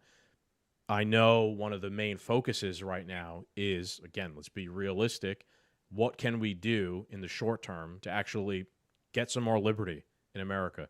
They are targeting the local elections, the sheriff, the board of whatever, the comptroller. Get a fucking libertarian, a principled libertarian as the sheriff, and you build the trust with the community going forward. You're not going to win the president right? But if you start with the sheriff, wow, that libertarian sheriff, man, he doesn't enforce any of those unconstitutional gun laws. These libertarians are awesome, something like that. They, they have take human action. They have like classes and plans, which I'll talk about when we go to the convention. Like there's a something behind what they're trying to do. So it's not like that people are just sitting on their hands somewhere and doing nothing. The old Libertarian Party before the takeover a couple of years ago, they didn't do anything, right? They were fucking like woke leftists essentially. But people who were motivated, people who were actual libertarians, did something. They went to the meetings. They ran for the delegate positions. They overthrew, within the Libertarian Party itself at least, the old regime. And now it's run by a completely new regime who's way more principled and at least trying to do something. Right? So like there are a lot, and that's just one little tiny piece of the pie. Right? Just one little tiny minuscule piece of the pie. There are a lot of people everywhere trying to do something. And we've been going back and forth on this so long, I lost where we're even trying to talk about it, the point we're even trying to make at this point. Yeah. Yeah, no. Well, I mean, I get it, and I get what you're saying. I understand what you're saying. I think one maybe message over messenger suggestion with the liberal, because you keep saying like principled, which I agree with you. You have to stand on your principles, but that could also come off of like arrogance when like you see the conservatives preach to you how you should be behind Israel. The Democrats are like, you should let everybody, cut off kids' dicks over there, everything else. Yeah, so I think it's something that's growing pains. That message, like maybe it could be, softened or hardened for the upcoming things. Cause I mean, this all stemmed from us talking about MAGA. What are you calling him? MAGA Mike Johnson. MAGA Mike Johnson. Giving, which is off topic a little bit because we were talking about Trump picking horrible people, but like his first order is not an American first thing. That was our big debate as well too with Israel. But now if we're jumping into Israel, like that's a whole different thing in itself. Right? Because you have a very staunch view on what's going on between Israel and Palestine and all the Palestinian people. I know Steve has his take on it. I have my take on it. But, I mean, I think the new speaker, his first order of agenda, like Steve said, should have been something to do with America. Now, like you said, people could say, oh, yeah, Israel is an extension of America. It's our ally. I saw the lady comment on your Twitter where she was like, oh, it's the defender of the Middle East, so we don't have to. You're like, what the fuck are you saw my talking reply? about? Right, you saw my reply? Oh, it's fantastic. She said that it's beautiful. Yeah, so we're talking about some lady commented on one of our joint posts like that Israel is the police of the Middle East. I'm like, yeah, except for when they weren't in Iraq, Afghanistan, Syria, Libya, Yemen, Somalia, all the wars that we had to fight. I'm like, and yeah, well, by the way, what the fuck did we have to do any of that for at the first place? Like, to be honest, that's like the libertarian response, right? To some conservative who doesn't even know what the fuck she's talking about. Right, like, and I know it's crazy. I'm questioning the premise of your thought. Why did we have to be the world police? And then, Israel is not being the police of the region. They're actually being a belligerent, at least in my view. People will make it's funny because I thought of people who, like at least let's say establishment Democrats, who will make the argument that like, well, NATO is a defensive alliance. Yeah, well, except for it wasn't in Kosovo, in Serbia, in Libya, right? Like when they launched offensive wars and toppled regimes and things like that. Like, yeah, was that defensive? No, it wasn't. So, like, think of it from Vladimir Putin's point of view. He understands NATO is not a defensive organization. It's a military alliance, right? And these people are like just living in an alternate world or gaslighting you or whatever the fuck it is. It's just, Oh, yeah. Stevie, you ever have to deal with NATO? Not like really. The blue helmets. That's a UN, isn't it? The UN's a blue helmet. That's the United Nations. Yeah. NATO itself, the organization, it's like a conglomerate of different countries that have each other's back if they happen in that. But Article 5, right? Yeah. If Article 5 gets, then you have to cover someone else's 6. I worked with foreign troops overseas, but never like. When you say you like ever work with NATO, it's just like working with like your other buddy from like or were you a under different gym. You were under the command of another military's commanding officer. I think that's how sometimes Never. things were. I'm just saying Never. like those things work. We were always like that, have like a joint command and like whatever. This French general will be commanding these NATO troops, and some of them are made up of American, French, and British or whatever. Yeah. We say if we did a mission, there was foreign fighters with us, like either Britain, Australia, Denmark, whatever, Dutch, whatever. The U.S. would always take charge. Like it would be their briefing. They would be in charge of the briefing. And at no point in time would you ever have a guy from a foreign nation come up. Right, because at the end of the day, the way I see NATO is that's just our military arm of the empire, right? And like, at the end of the day, like, who funds NATO? We do. Yeah. If we who puts in $100 billion, not you motherfuckers. Yeah. If we withdraw from NATO, there is no NATO. Like if we pull out of NATO or the World Health Organization, it's all over with. And I hope that's one of the huge things that Trump does. Like executive order, see a NATO, see a World Health Organization. And you could do that. You're on your fucking own. I remember Dave Smith was interviewing Vivek Ramaswamy, and he proposed the idea to him, like, look, you want to end this war, you want to get whatever you want to get, you want anything from Vladimir Putin. You have the ultimate chip in your hand that you could get anything you want from Vladimir Putin.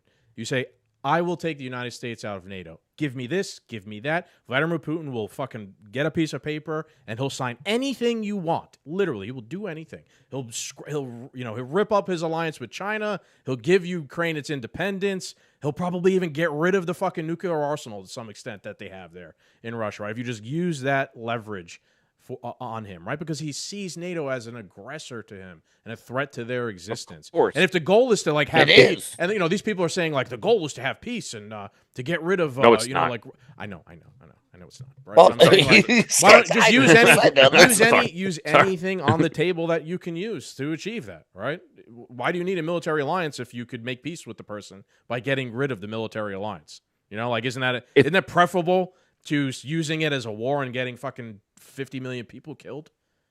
Of course. The world would be almost warless if the United States pulled out of NATO. Because all these countries, they're like that kid that's like the small kid in the group, and all his friends in the group are like really big, and at the bar, they're about to get in a bar fight. So the little kid starts fucking around with everybody, knowing that everyone behind him is all jacked and big. So I can throw a little haymaker, and I know everyone's going to come behind me and fight for me.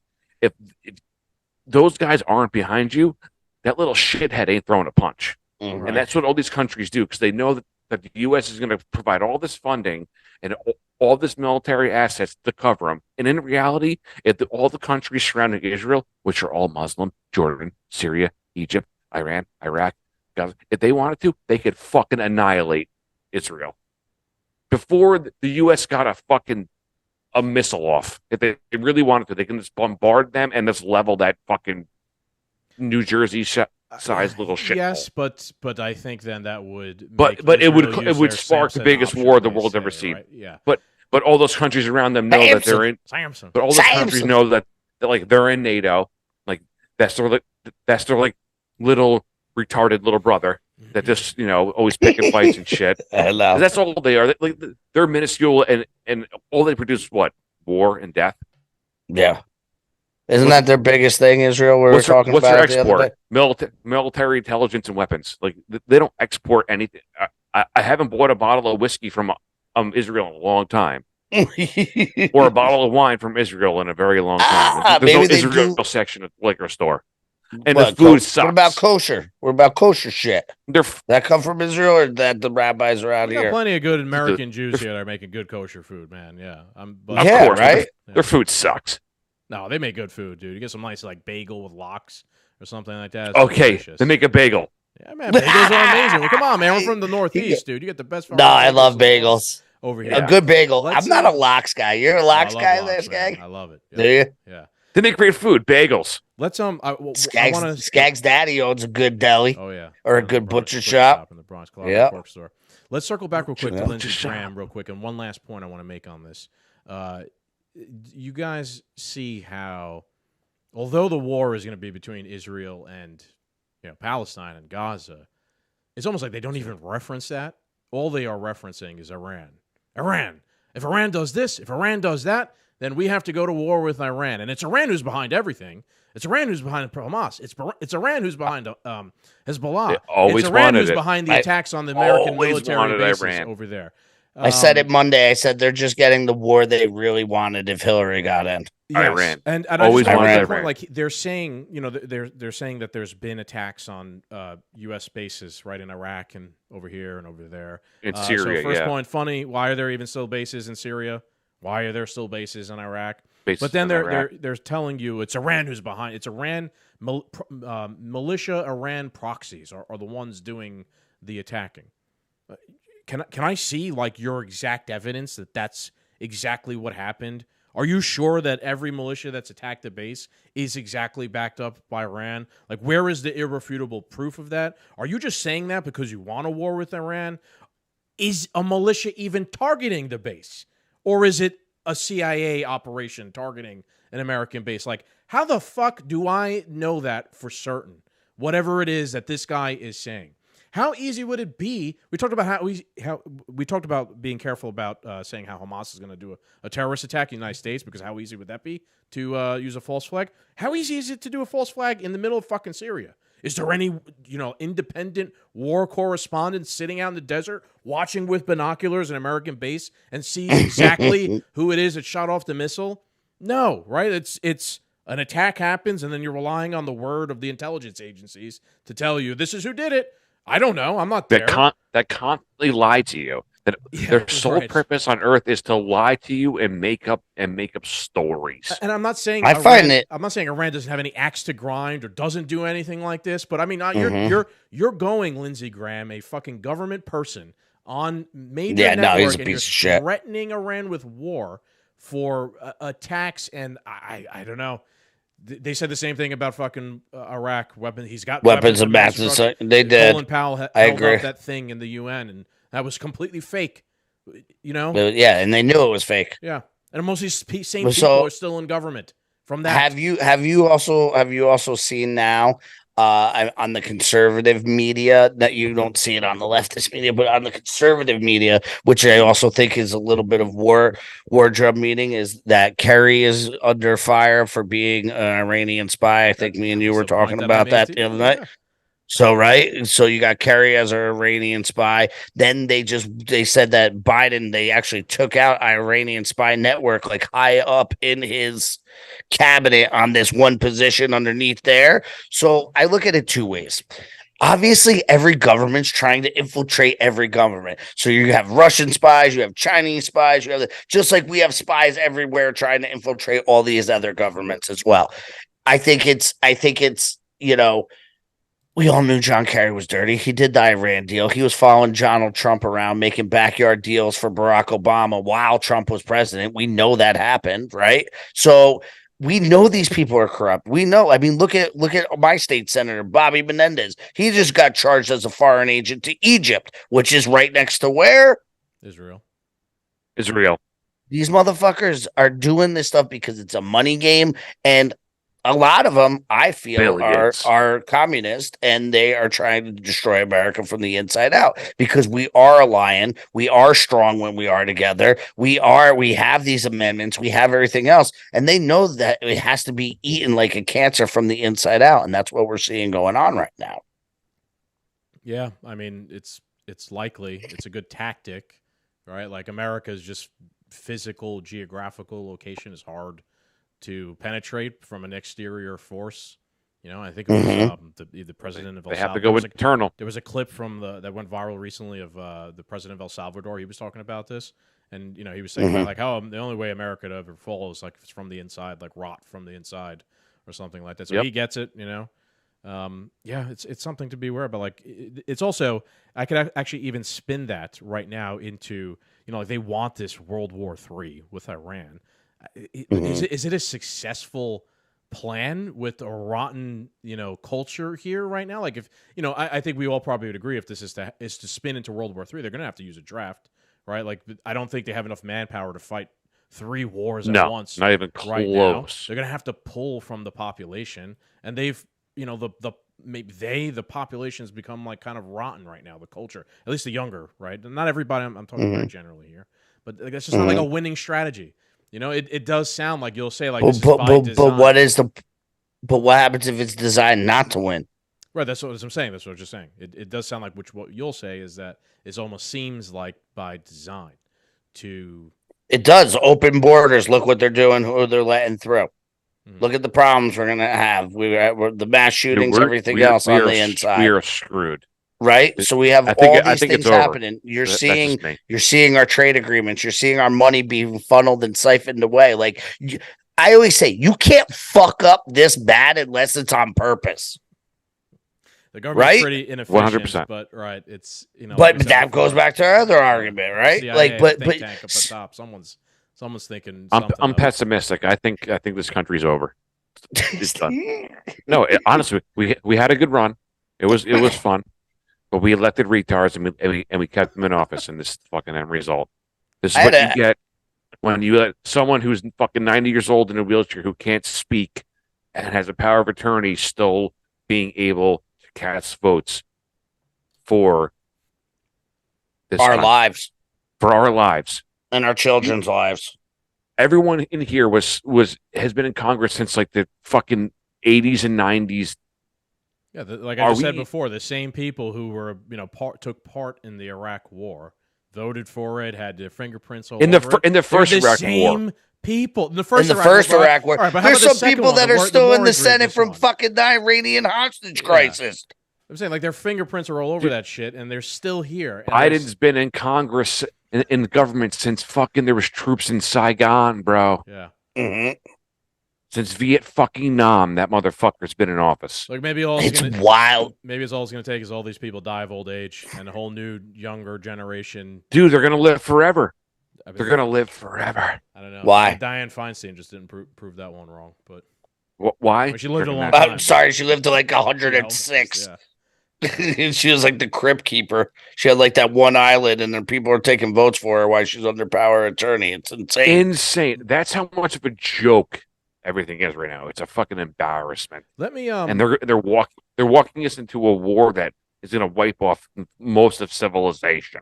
I don't know if you guys saw this. We're going a little bit long here, but I'm having fun. So that's all right. Let me inject something I didn't plan on us talking about or showing. Did you guys see this? I thought you were going to tweets of the week me. No, we'll do that. We'll do that right after this. But did you guys see this by Lee Fang?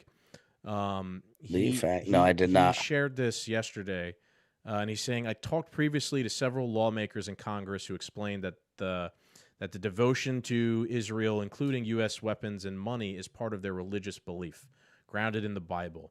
This dynamic separates Israel, Palestine from a lot of other geopolitical concerns. Like 2 minutes and 40 seconds. I think it's very interesting. Garrett, I remember the other day you even were like, man, God's got to like intervene here and stop World War III or something like that. So let's like contrast your thought of God intervening here, which is kind of a religious belief to what Go these ahead. people's religious belief or what they're going to say here. Oh, you're gonna get me banned as a Nazi. I know it. We talked to members of Congress about Israel and the U.S.'s relationship. All right, you'll go. The U.S. has an intrinsic interest in making sure that Israel not only receives our best... Sorry, for those who are listening, this is Pete Sessions. This is Lee Fang asking Pete Sessions, a Republican of Texas. Lee Fang's going to be asking a bunch of Republicans, essentially, what they think about the war. This is before the war actually started. prayers and offers of success, but our armaments, our money, and our ability to make sure that in a very dangerous reason this democracy survives. There are some biblical prophecies that say that control of Jerusalem by the Jews is important for the second coming of Christ. This entire matter is based upon faith of our Maker, of our Creator, but it's also faith of a chosen people. Can you ask why the Democrats using our law enforcement officers as political pawns? The Democrats who have been campaigning to defund our law enforcement as their people, BLM and Antifa, riot and loot in the streets. How would you like to see the Capitol Police There's a on new there? government in Israel. Can you talk a little bit about the importance of the U.S. relationship with Israel? There have been two nations created to glorify God, Israel and the United States of America. I will bless both, I will honor both, I will do all I can to stand and defend them. Thank you, Congresswoman. Take care. He's a midget, huh?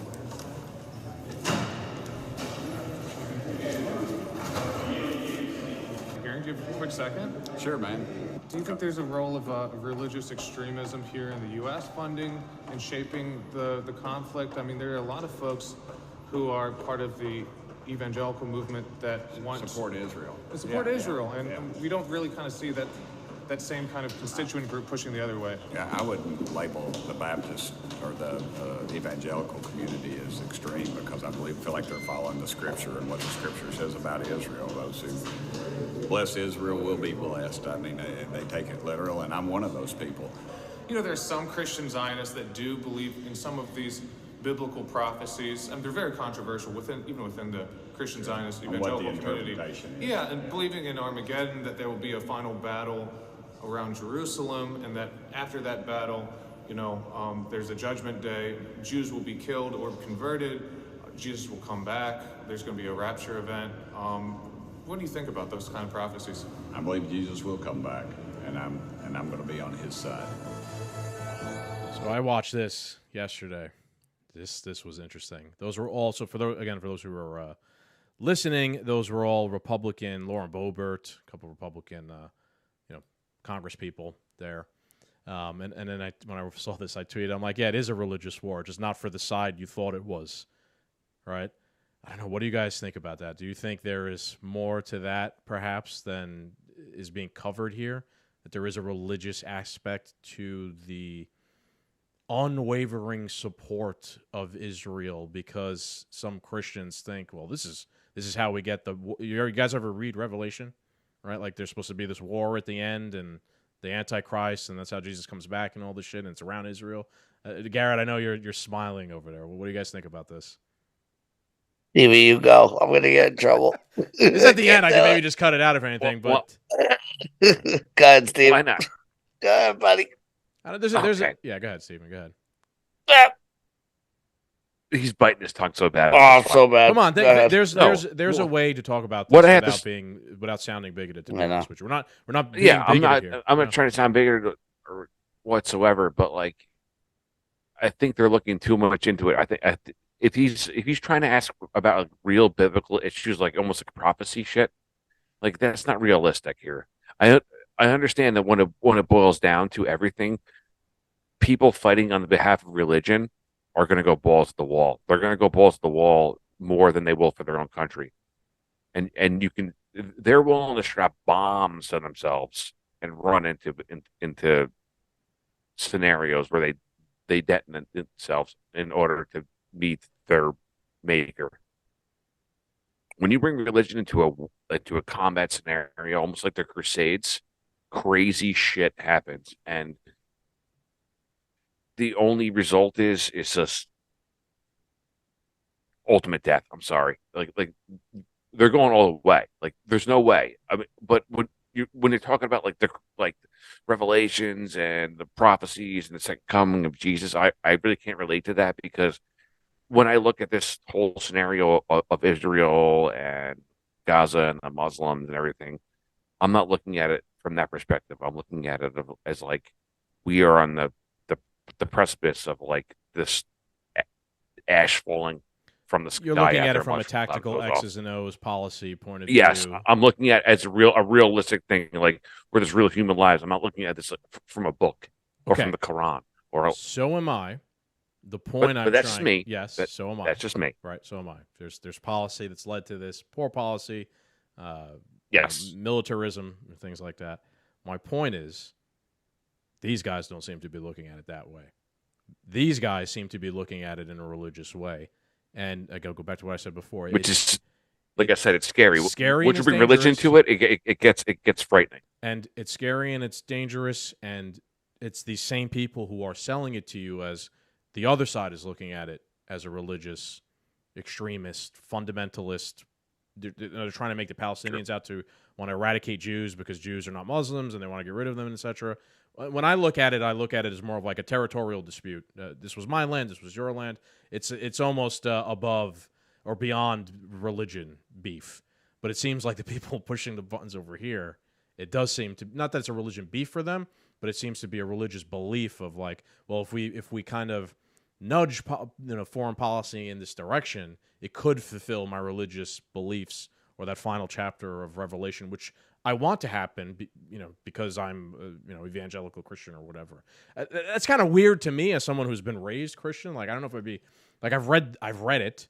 I don't know if I'd be rooting for that to happen while I'm alive. It's like a bizarre thing.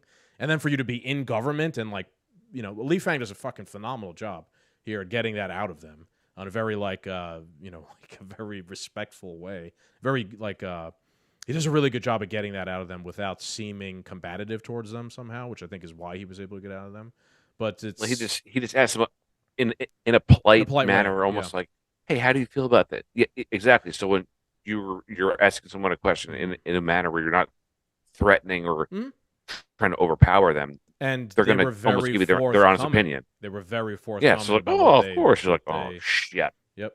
Garrett, get us kicked off of YouTube. What do you think?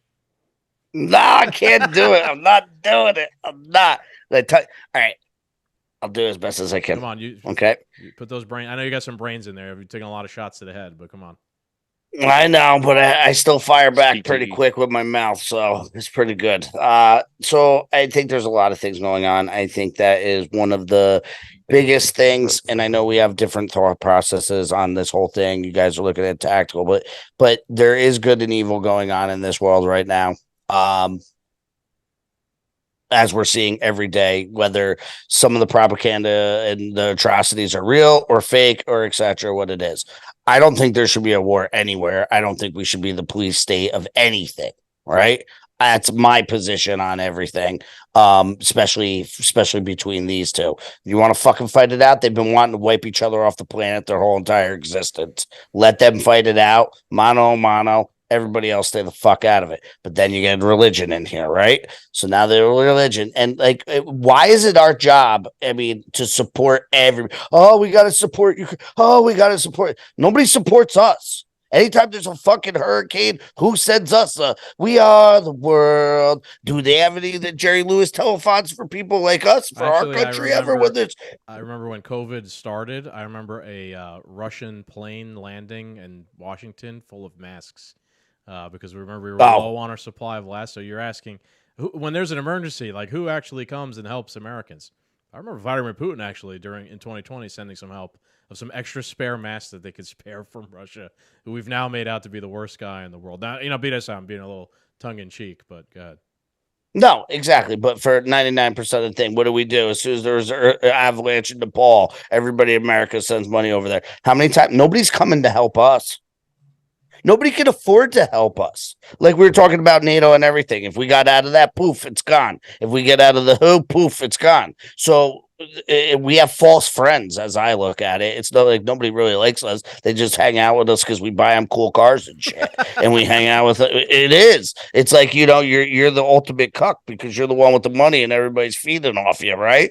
So I mean, I think that position on that. But I was gonna say there's something to that too, is where it's not just that we give them things and that's why they're our friends. I think we give them things with the understanding of the return on investment.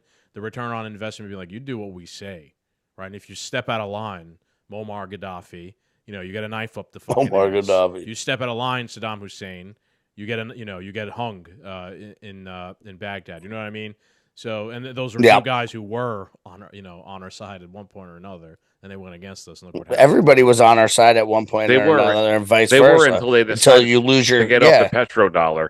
They're like, oh, you want to leave the petrodollar? Right. Gotcha, buddy. But that's what I'm coming back to. But I'm coming back to that's the giant. It's the central bank. It's all that stuff, and that ties all into religion, whether we like it or not. And I've said it to Steve on our show, and I've said it to you. Like, it doesn't matter if you're a Jew, a Muslim, or a Christian. The people at the highest level, they're wearing that as a label, but they don't even believe in their own religion. They're trying to bring some other religion into it. Into the fold, because they believe in something different than all of us believe in. You know what I'm saying?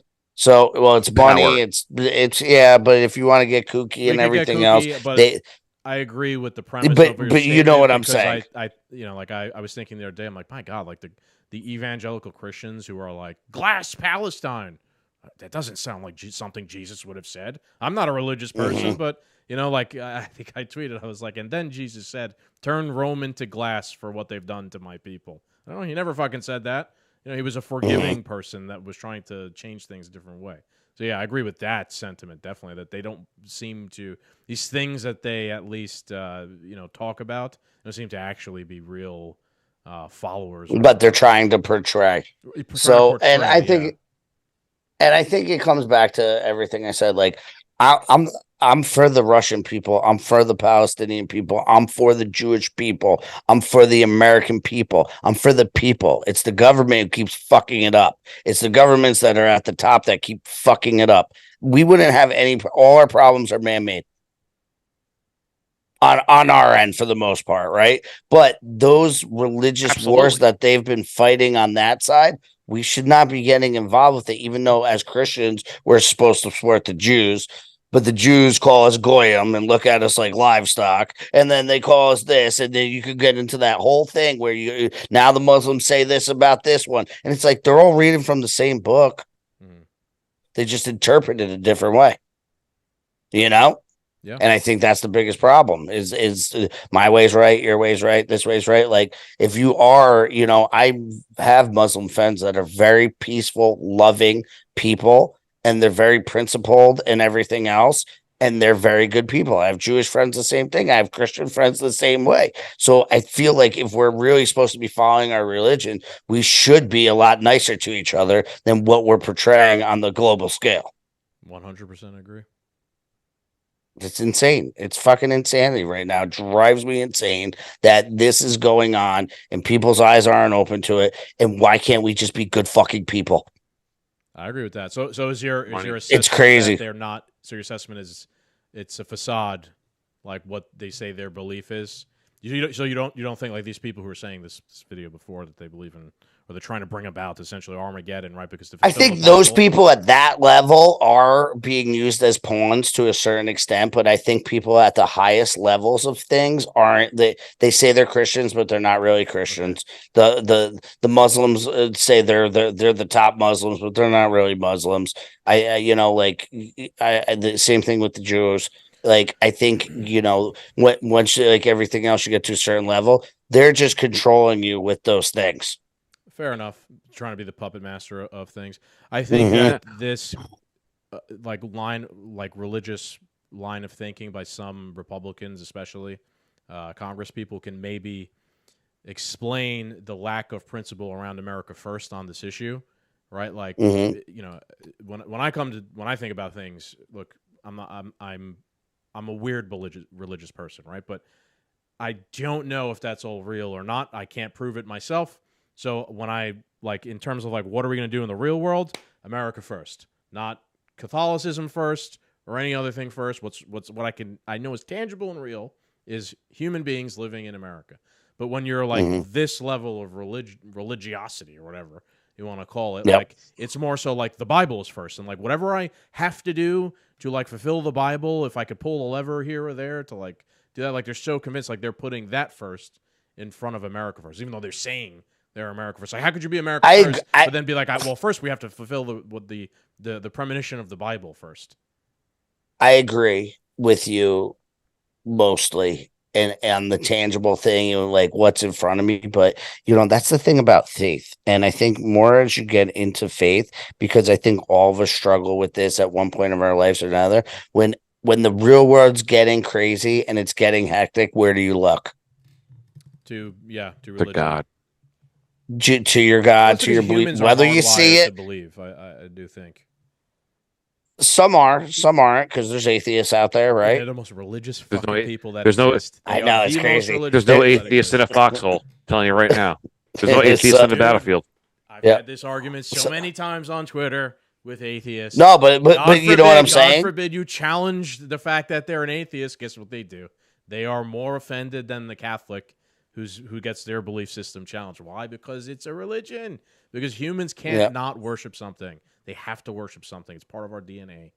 They worship not worshiping. That's what they worship. They worship not worshiping. I know they do.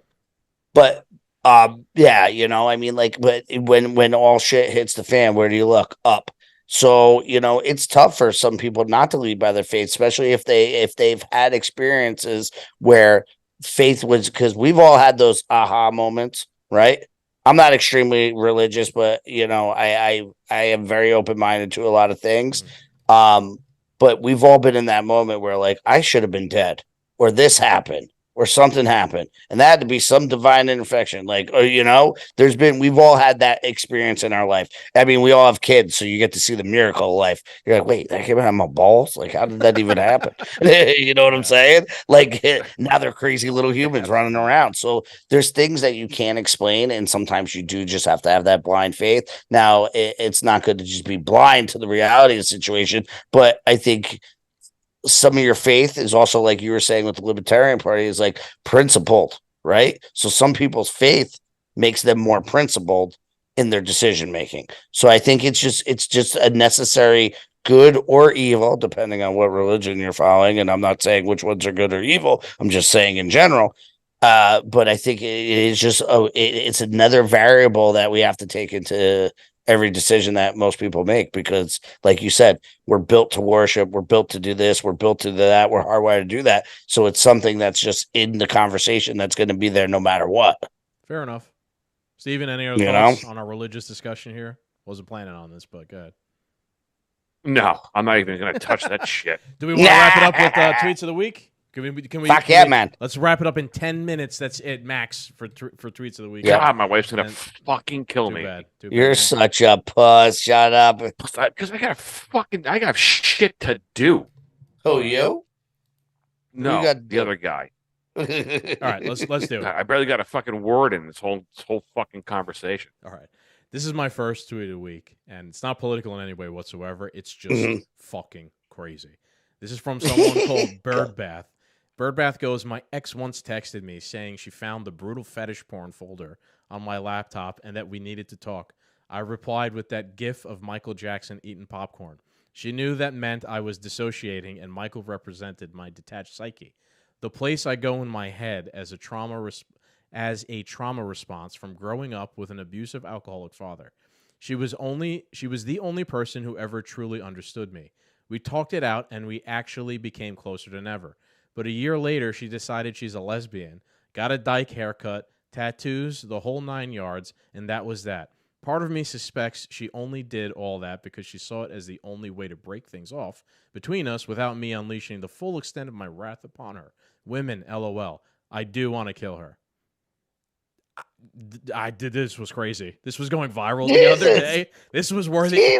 This was going viral the other day, and I'm like, this is worthy. I gotta read that again. Yeah, I'll send it to you. What just happened here? Do you see the guy underneath it? This might have been the main shooter. I don't know, to be honest with you, man. You never know. Like, I know. Did you see the guys under his comment under there?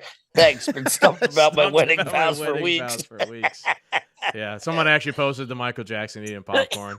That's hilarious. I mean, man, talk about really opening up to everybody on the internet when you probably shouldn't have. That's a good one. All right, Garrett, here's your first one that you sent a couple.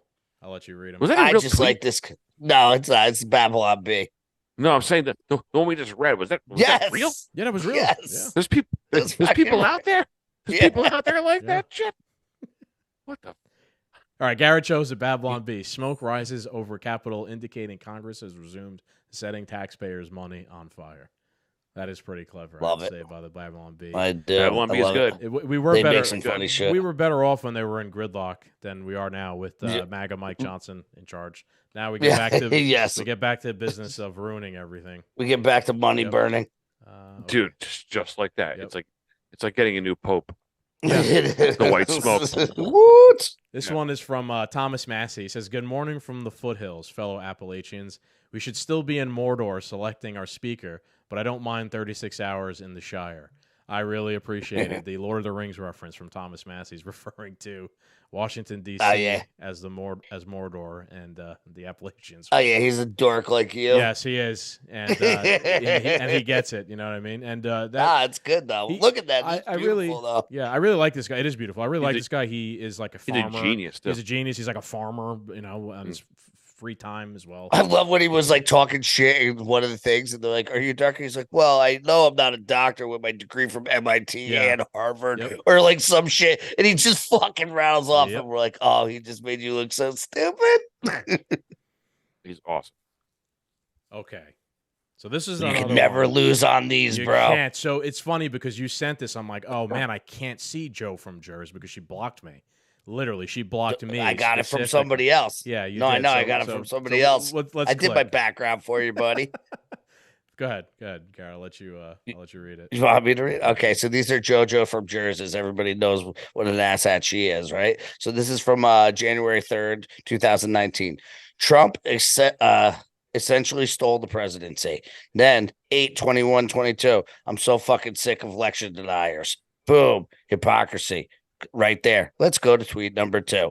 This is from March 8th, 2022. Yeah. President Biden isn't to blame for gas prices. Vladimir Putin is. Uh-oh. Christmas time of 2022. Gas at my local station is now under $3 a gallon. Let's go. Thank you, President Biden. Oh, we got more. Don't worry. I don't even know what that. You read that one because I would. I don't even know what that is. This is September 18th, 2020. I would eat rancid durian left in a hot car for 12 days while listening to Josh Groban sing Christmas songs before I would take some bullshit Trump vaccine. You, and then March 6th, 2021. Who's got 2 thumbs and an appointment for a COVID vaccine? Me. It's fucking so one more from Joe.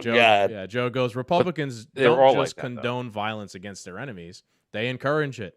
And then October 13th, 2022, I hope he comes. I'm going to punch him out. I'm going to jail, and I'm going to be happy. Nancy Pelosi is my hero. Yeah. That one was literally 4 days later. Yeah. That's cool. Yeah, it doesn't matter, right? Like, there's so many of these that are so close. But these were all in a. I can't see the original tweet of hers. These are all in response, and let's theorize, saying as if your opinion is a legitimate one. We talked about last time we were together. We talked about how there's a lot of we're all good faith participants here when we talk about these things. Like someone like Joe from Jersey is a bad faith participant. 100%. Nothing they say is them giving their honest opinion about anything. They're just playing. They're just saying a thing. And then they'll just say something, like you said, 4 days later that completely contradicts it because they're not in it to... Yeah, they're all clickbait, right? Man. They're not real. Like, none of that is real. It's all phony. But it does like work. we were talking about the Krasstein bros, how they never say anything substantial. They just ask questions to get people to comment and fight with them. Plus 1 cent, plus 1 cent. Now Twitter's monetized, right? So... Yeah. Yep. All right. My last tweet is from Tower Gang Toad. Oh, what's going on here? And Tower Gang Toad. Yeah, Tower Gang Toad. That's a good name. The Israel situation is shifting the Overton window back in the completely wrong direction. which is exactly what the war machine and the regime want. Much of the GOP base is MAGA, for lack of a better term, and was moving in a populist red pill direction. Anti-COVID regime, anti-Ukraine war. When it's Israel, much of that same base loses the plot completely and gets pulled in the totally wrong direction. I thought that was well summed up by Toad there. And that's like one of the things I've been so frustrated about the last 3 weeks. It's like, true, you didn't learn I don't anything. Go ahead, Stephen. What are you saying?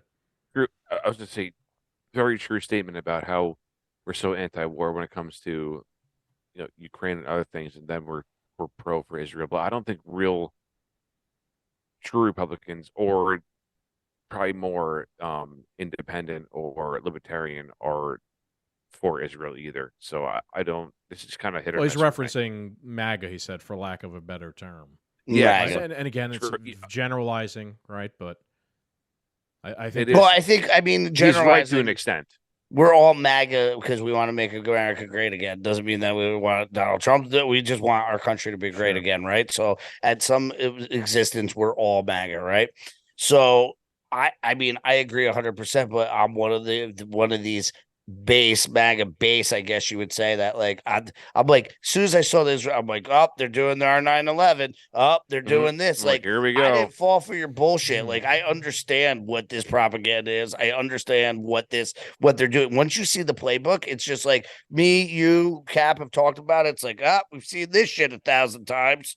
Yeah, I actually, like, your bullshit meter starts going off for certain things like this. So my reply to this was same playbook they used during the Occupy/Tea Party movement, right? Like, if you think back, the Occupy Wall Street and the Tea Party were at the same time, and right and left wingers were kind of starting to figure out something's fucked here, right? Ron Paul got his popularity in that day, and then all of a sudden, identity politics got introduced, and now the two extremes hate each other more than they ever have before. Well, yeah, even the Occupy, like, you had the right side going after Wall Street, and you had the left side going after Wall Street, right. or the state, who was working together with Wall Street on certain things. But that got blown up quickly, right? And when I think about that, man, I think right now, I think about Republicans like Ron DeSantis, who are like the anti-woke people. Right, and like, yay, I'm anti-woke, but then it comes to a war, and I take the neocon position, immediately, right away on the certain thing. Or like, yay, I'm anti-woke, but I've signed laws that are against free speech if you're anti-Semitic and talking about Israel or something like that. It's like, yay, I know, you think a man is not a woman and a woman's not a man. Congratulations, but like anything that takes some balls to take a real position on, you don't. So, I know, it's wild. All right, we got one more from you, I think, right, or is that it? I think you covered them all. Did we get them all? Oh, one more from you. Yeah. Oh, no, this is a good one. From Defiant This Els. is a good and he's got two tweets, as he always does. Eric Garcia says, the IRS already said it's easier to audit poor people, so that's why they do it. And then Eric Garcia says, only a tax cheat would be mad at the hiring of more IRS workers. What would be the most funniest part about this? This guy like lie on his taxes probably, or some shit like that himself? I know. Well, listen, my argument is anybody who has like that, we should pay our taxes, we should do this. I said, everybody, they say, they're taking a tax break. Oh, they're rich, they could do this. Show me one motherfucker that walks in on tax season, that goes to their accountant and goes, listen, I don't want any deductibles. Don't write anything off. And I want you to make sure you give as much of my money to the government as you can. You don't use any deductibles. You don't use any tax law, anything else. Show me one person who walks in and does that. Yeah. Every single one here, every single one of us cheats and lies to the IRS every year. How about I never do. I do. Fuck them. Let's make taxes voluntary. Let's make taxes voluntary. What's that? Let's make taxes voluntary. Let's see how many people voluntarily choose to pay them. They're not. They are technically. It's just people that don't know. And then once you enter into the system, then you have a binding contract. But it is a voluntary system to enter into. Yep. Okay. So it is. See what happens. They will physically seize your account, put a lien on your house. Yeah. No, I know what happens when you don't pay your taxes. Yeah. Does sound very voluntary to me. It's not very voluntary, but you also got to know your law too. All right. I have like 5 buddies that fucking took themselves out. There was that guy in where are they now? Fucking and Pelicans. No, they're all still good. No, they're all still good. All right, let's One wrap this guy up. was Man. We've having- been going For for an 2 Yep. hours. This was a marathon. It was fun. It was Yeah, my wife interesting. just texted me. She was like, Plug she's your- like 1 hour. I'm like, yeah, fuck. sorry. Who Plug your show. cares? Let's What get you outta gonna do? Sit there and yell at you? Yeah, it's already happening Yes. anyway, so you might as well just Yes, fucking yes. go all in. Yeah. Fuck. Sorry, Abe. We took him for an hour. What are you gonna do? Watch TV and look at your reels next to him? Right? If she's true. upstairs watching this, she start putting around through the fucking floor. She's just waiting every minute that ticks, she gets a little bit more angry. Whatever. We're gangbanging on the Yeah, government. I'm lucky. I'm lucky. My wife's away this week, so I can just sit here all night and talk. That's why I'm probably Nice. going so long. You're Mine's kid sleeping. free too. Was that? No, I'm not kid free. And I got the babysitting going on right now. So, all right, let's wrap it up. Plug your guys' show and let's get the fuck out of here. Go ahead, Steve. Nice. We are Sergeant and Samurai. You can find us on most platforms that haven't erased us from humanity because we've been spoken the truth. And we talk about conspiracies that ended up being true. So you can find us on Rumble, app, Amazon Music. And that's about it. No. We're on a bunch. We're on all those major platforms. We're just not on Spotify or YouTube. There you go. That's the easier That's way the to easier put it. way to That's do the it. easier way to put Find it. us everywhere on except everything for but Spotify and YouTube. We're on everything but Spotify and YouTube. There you go. That's right. You guys are on YouTube by proxy, the same way that the Iranian proxies are funding the two doom men. You're funding proxies. us. Yeah, are funding The the two Sergeant and moves. You're Samurai funding the against You're YouTube, funding the yes. war. All right, everybody. Fuck you, YouTube. If you're still here, thank Thanks you for having us, listening. Scagz. Thank you for listening to the Two Doom Men Yeah, podcast. We will see you guys next week. Adios. Later.